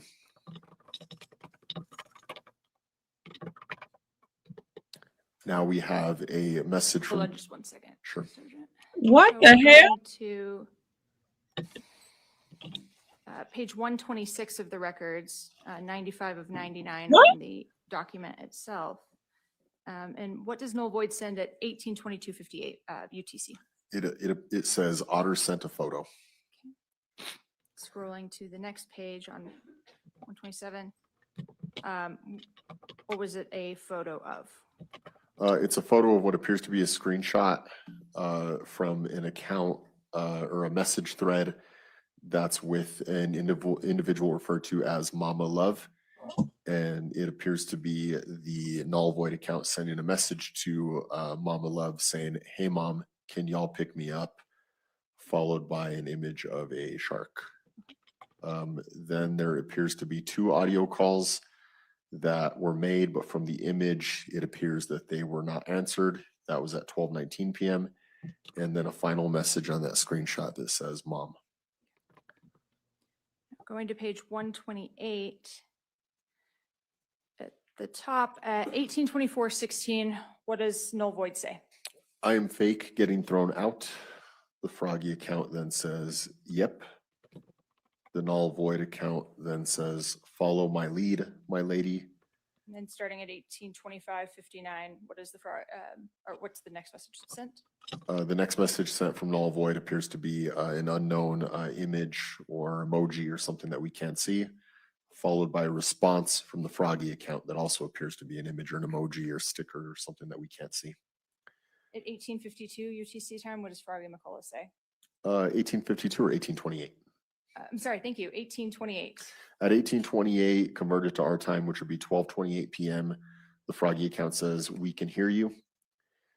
The null void account responds by saying, "Puggle, they want me to spend what I have saved for the house." The Froggy account responds by saying, "Don't." The Froggy account then says, "WTF." The null void account replies and says, "I know not to, and I'm not feeling good. Still told Steven, and he said, okay." The Froggy account at 1842 UTC time, translated to 12:42 p.m. local time, says, "You heard that, right?" The null void account says, "Yeah." And then between page 128 and 129, it appears the null void account says, "Rune is legendary pink spotted Pokemon." The null void account then says, "Unless I ask your mom to give me a ride to Target and you do what is needed." Let me stop you there after null void states the information about giving a ride to Target and you do what is needed. What does Froggy respond at 1845:18 UTC? Her mother is her backup ride. And null void response. Okay. Null void account then says, "Want me to get your mom to give me a ride to Target?" And then another message from null void says, "So you can take my stuff into the back room." Null void sends another message that says, "And her mom and your mom don't get into it." 1848:28. What does null void say? Yay or nay? And what does Froggy McCullough respond at 1848:47? Wait a bit though. And null void's response? Okay. And null void's next message? How long? And then Froggy McCullough's next message. Until there's a clue on when she's leaving. And now let's talk about these last three messages. At 1925:19, what does the null void account send to Froggy McCullough? At 1925-19 UTC time, converted to our local time, would be 1:25 p.m. on October 29th, 2022. The null void account says, "She admitted to me when she lived at those apartments." Okay, and then at 1925:43, what is the next message that null void sends? "And she was sober then." And then going from page 129 into page 30, or excuse me, 130, what does null void state at 1927:35? "She admitted to me also back when I first met her, calling you crazy." And does that conclude these messages? Yes. Okay.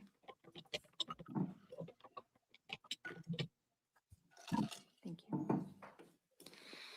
Your Honor, may we approach briefly? Excuse me. Counsel, come up, please. Mm. I'm awake, Mom. You awake? Mm-hmm. Hi, Spider-Man. How are you this morning?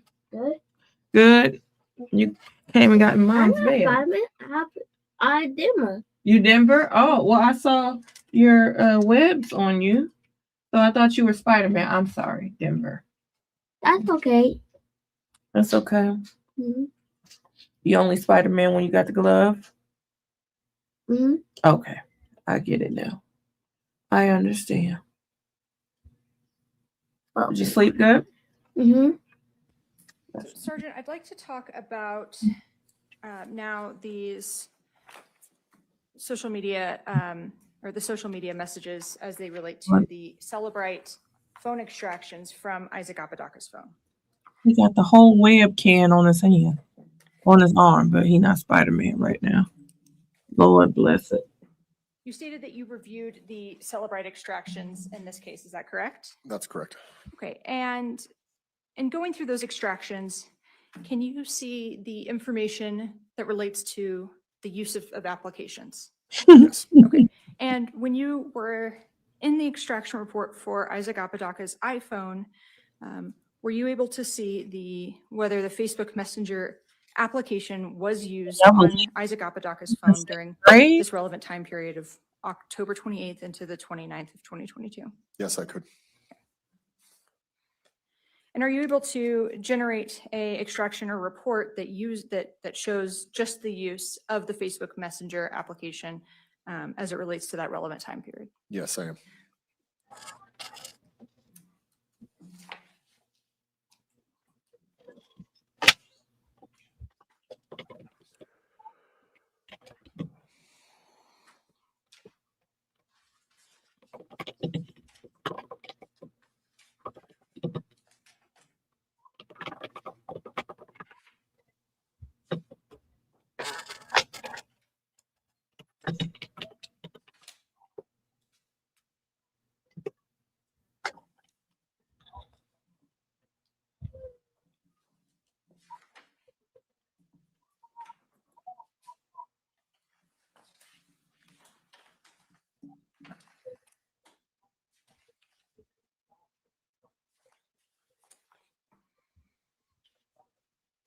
Your Honor, may I approach the witness? You may. Sergeant Beale, I'm approaching you with what's been marked as State's Exhibit 88. If you could please review it and let me know if you recognize the information it contains.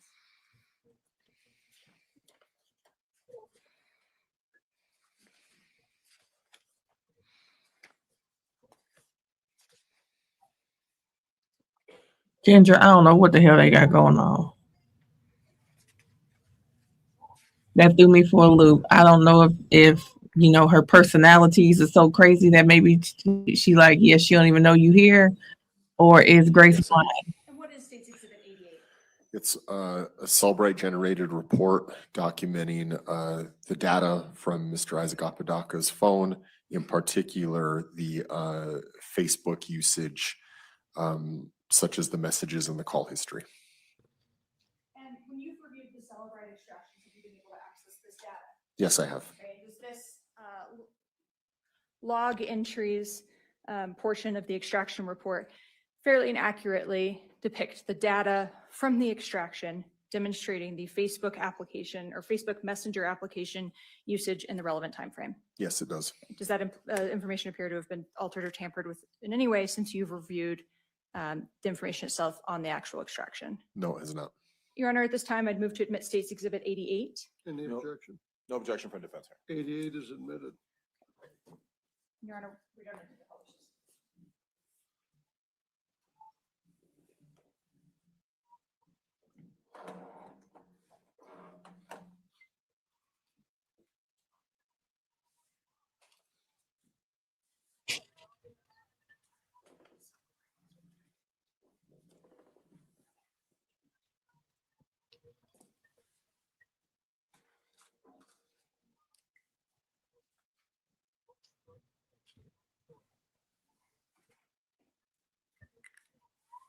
May I approach the witness, Your Honor? Yes. Sergeant Beale, I'm going to approach you with something that's been labeled as State Exhibit 89. Do you recognize State Exhibit 89? Yes, I do. Okay, and what is State Exhibit 89? It's a copy of the Cellbrite report from the data extraction of Mr. Isaac Apodaca's cell phone, which I reviewed, signed and dated. And other than the redactions for relevance, does this fairly and accurately depict the information that was pulled from Isaac Apodaca's phone during the extraction? Yes, Okay. Are search terms contained on this report? there are. And are SMS text messages contained on this report? There are. Your Honor, other than the redactions that are noted for relevance, did you, has this information been altered or tampered with in any way? No. Your Honor, this time I'd move to admit State's Exhibit 89. Counsel, Defense has no objection. 89 is admitted.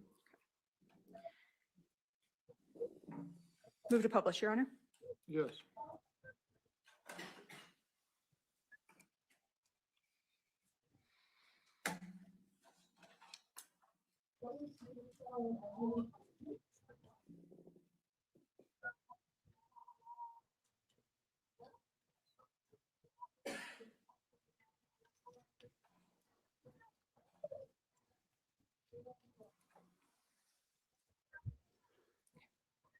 So we're not going to go through this entire 24-page document at this time.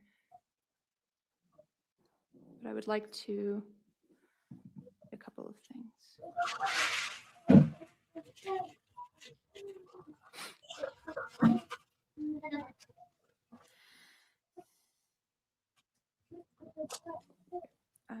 Would the court inquire whether the jury can view this text at this zoom level if I need to zoom more? Can everyone see it? Yes, go ahead. Thank you.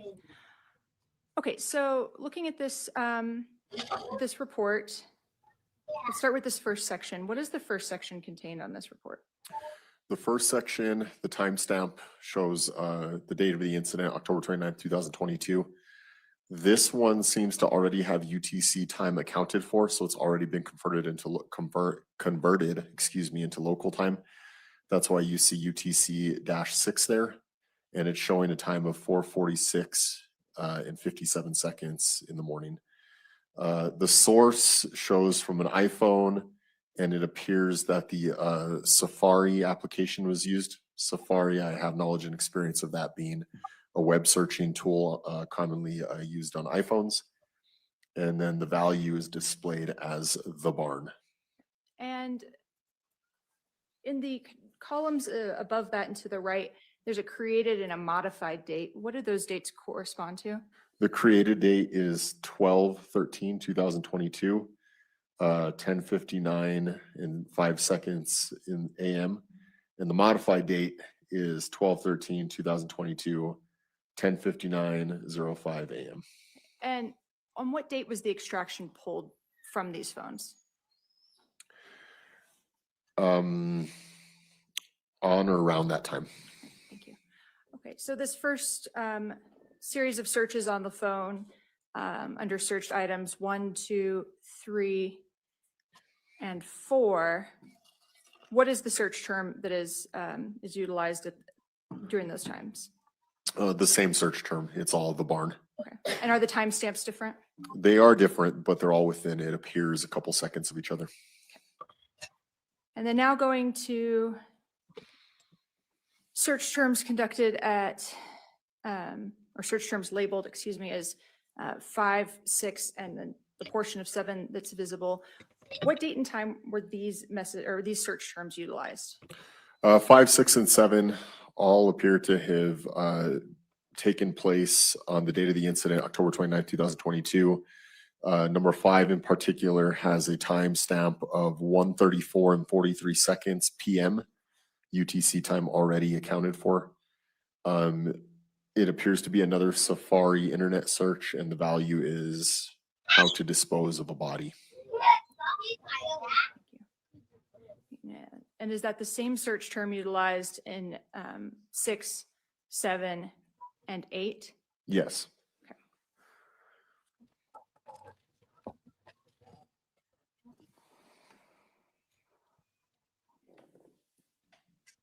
Going to 102922 or under item 10, what is the item 10? Item 10 appears to be an outgoing phone call to the phone number 505-428-3700. Do you know that number? I'm familiar with this number. This is the non-emergency dispatch number for the Santa Fe Police Department. And we heard a recording earlier on in this case where Mr. Apodaca had a conversation with dispatch. Is that correct? That's correct. Okay. And that this call was made at 1:52:56? Yes, and it had a duration of about 7 minutes, it appears.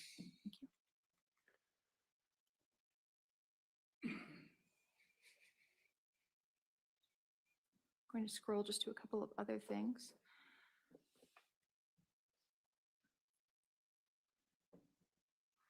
Are some of the Facebook Messenger phone calls or are those visible in this portion of the Celebrite extraction? They are. You could see number 15 right there appears to be an outgoing phone call to Mama Love, time stamped the date of the incident, October 29, 2022, 12:19 and 53 seconds PM. It was not answered, it appears. Going down to number 19 in the call log, is there a time where there is a outgoing phone call not using the messenger app from the phone itself in this time frame? Yes, it appears number 19 reflects that. It's an outgoing call to phone number 505-316-4537. Through investigation, I learned this was Mr. Apodaca's mother's phone, Linda Montoya, I believe. So as opposed to phone calls made in the messenger app, is this a phone call to another phone? Correct, Using- yes.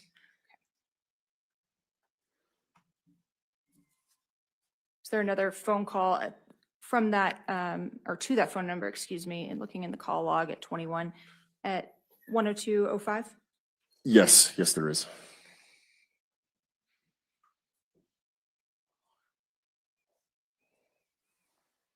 And going to 142:24 in the entry, 24 in the call log, is there an outgoing call and a answered call at this time? Yes, there is. And to what number? To the 1-505-316-4537 number, which is Mr. Apodaca's mother.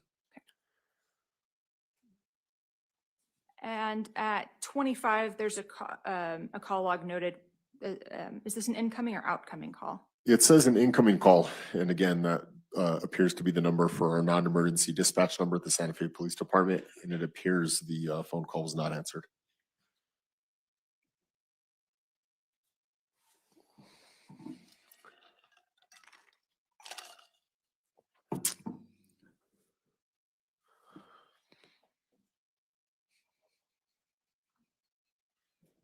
One second while I get my glitchy arrow back down. Okay, there's just a few other things I'd like to ask you about. Here at entry number 28, are you able to see, what are you able to see?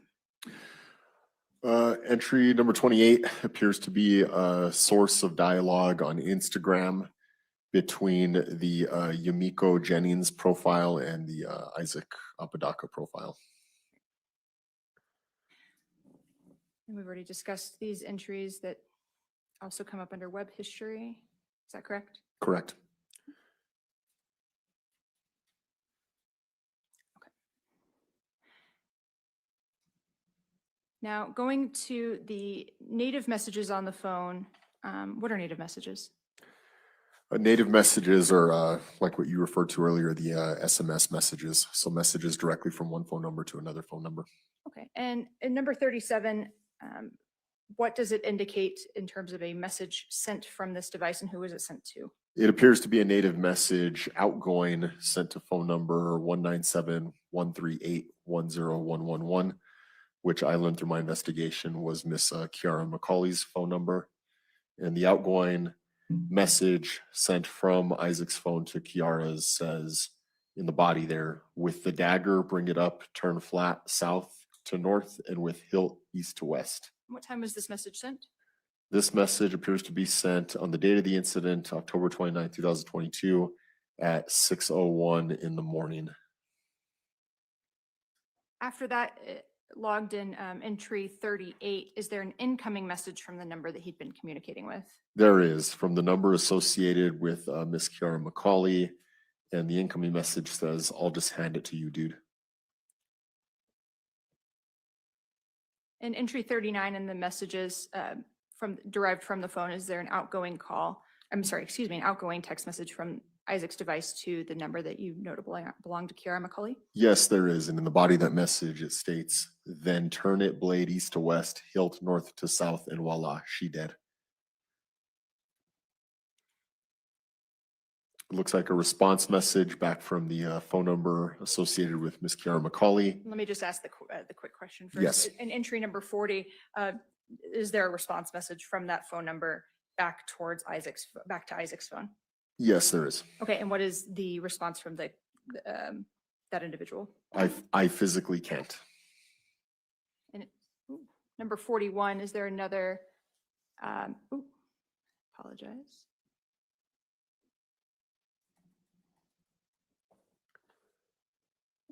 In 41, is there another incoming message to Isaac Apodaca's phone? Yes, there is. And what does it state? You already saw it and felt it. 42, is there an outgoing message? Yes, there is. And what's the message that's sent there? 6:03 a.m. It says, "You need Abby to come out." Is there then a response message that's incoming from the Kiara Macaulay phone number at Yes, 43 on these? And what was that? she doesn't want to. Going to go then to 46. Is there a message from the Kiara Macaulay phone to the Isaac Apodaca phone? Yes, And what does that message say? do something. Okay, and what time was that sent? That was sent at 6:04 a.m. on October 29, 2022. And what is the next message that's incoming to Isaac Apodaca's phone from the Kiara Macaulay say? It states, "About Grace." And then what is the next message sent from the Kiara Macaulay phone to the Isaac Apodaca phone? Please. Going to entry 49, is that an incoming, or I'm sorry, was that an incoming or outgoing text It appears to be an outgoing text message. sent to? The phone number associated with Miss Kiara Macaulay. And what was that message? The message states, "Puggle, I am wanting you to kill her. You have to end your suffering by ending her joy."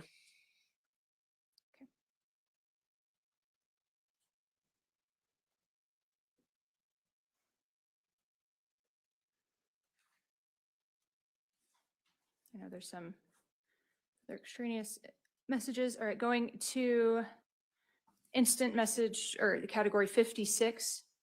What is this, an incoming or outgoing message? It appears to be an incoming message. Okay, and what does that message state? "I'm in a lot of physical pain as well as emotional. And the next message at 57? Do something." What does Isaac Apodaca's phone respond with? The outgoing message says, "I feel that, just leave her, have rest."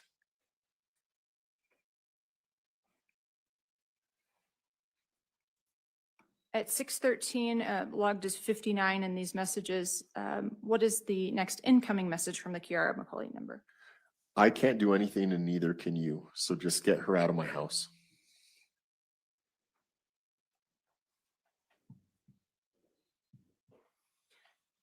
At 6:15, what does the Kiara Macaulay message text to Isaac Apodaca's phone? It states, "I want her gone for good." And what does Isaac Apodaca respond with? Okay. And what is the next message from the Kiara Macaulay cell phone? For good, good. And the next message from the Kiara Macaulay cell phone? Do something physically, please. And the next message from the Kiara Macaulay? You won't, why do I even ask? Do I even try to ask?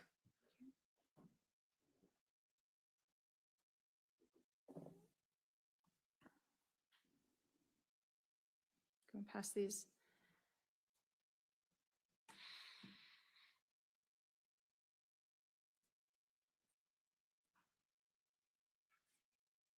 Understanding that the jury has the rest of these.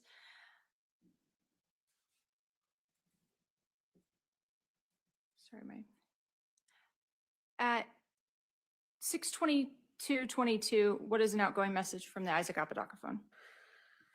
The outgoing message states, "Puggle."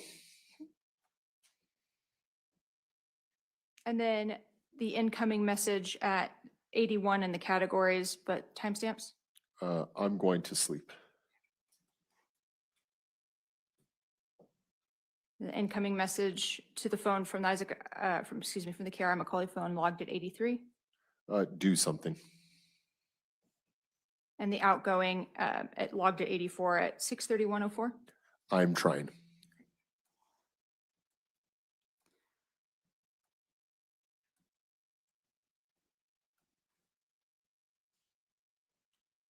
The incoming at, excuse me.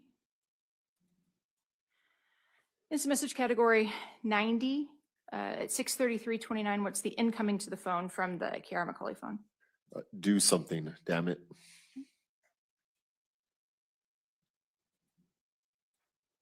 And the response. I can't. Why? And the next response What? from the Kiara Macaulay phone, Why not? and the outgoing response to the Kiara Macaulay phone at 93. My lower half locked in hand.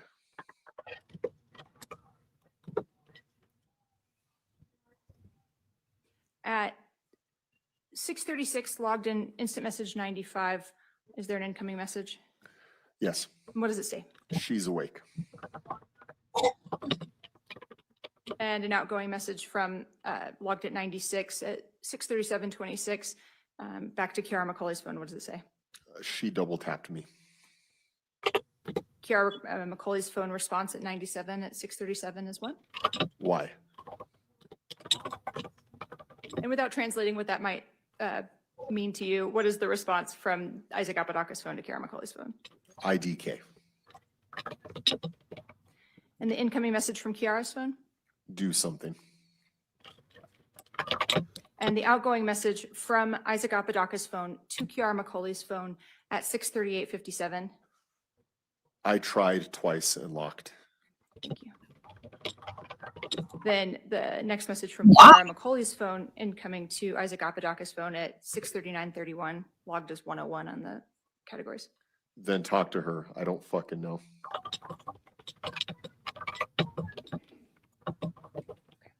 Thank you. That concludes that evidence, or that piece of evidence, Your Honor. Come on up.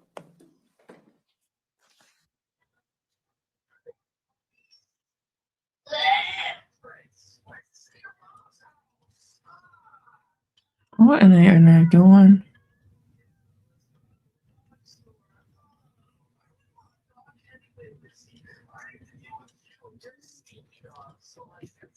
So is he trying to say that he locking up because it ain't his list? This is insanity.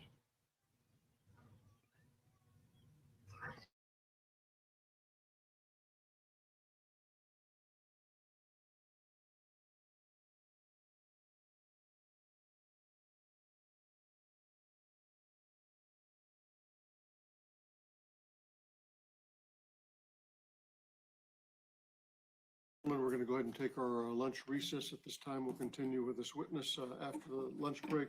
If you would be back at 1:30, again, meet the bailiff on the second floor. He'll bring you up and we'll get started. Leave your notes with the bailiff. Don't seek out any information. Don't speak to anyone about the case during the break. All right.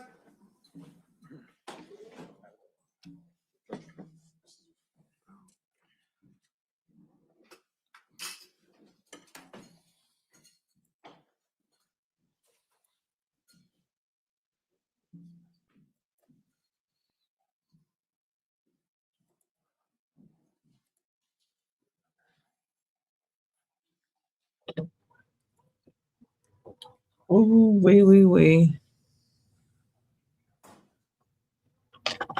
may be seated in the courtroom. Counsel, just to give you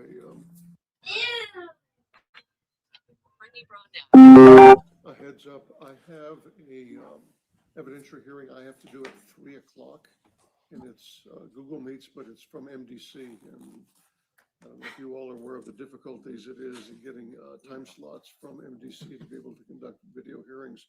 So as soon as they're on, we're going to go ahead and break and do that hearing, and then we'll come back and continue.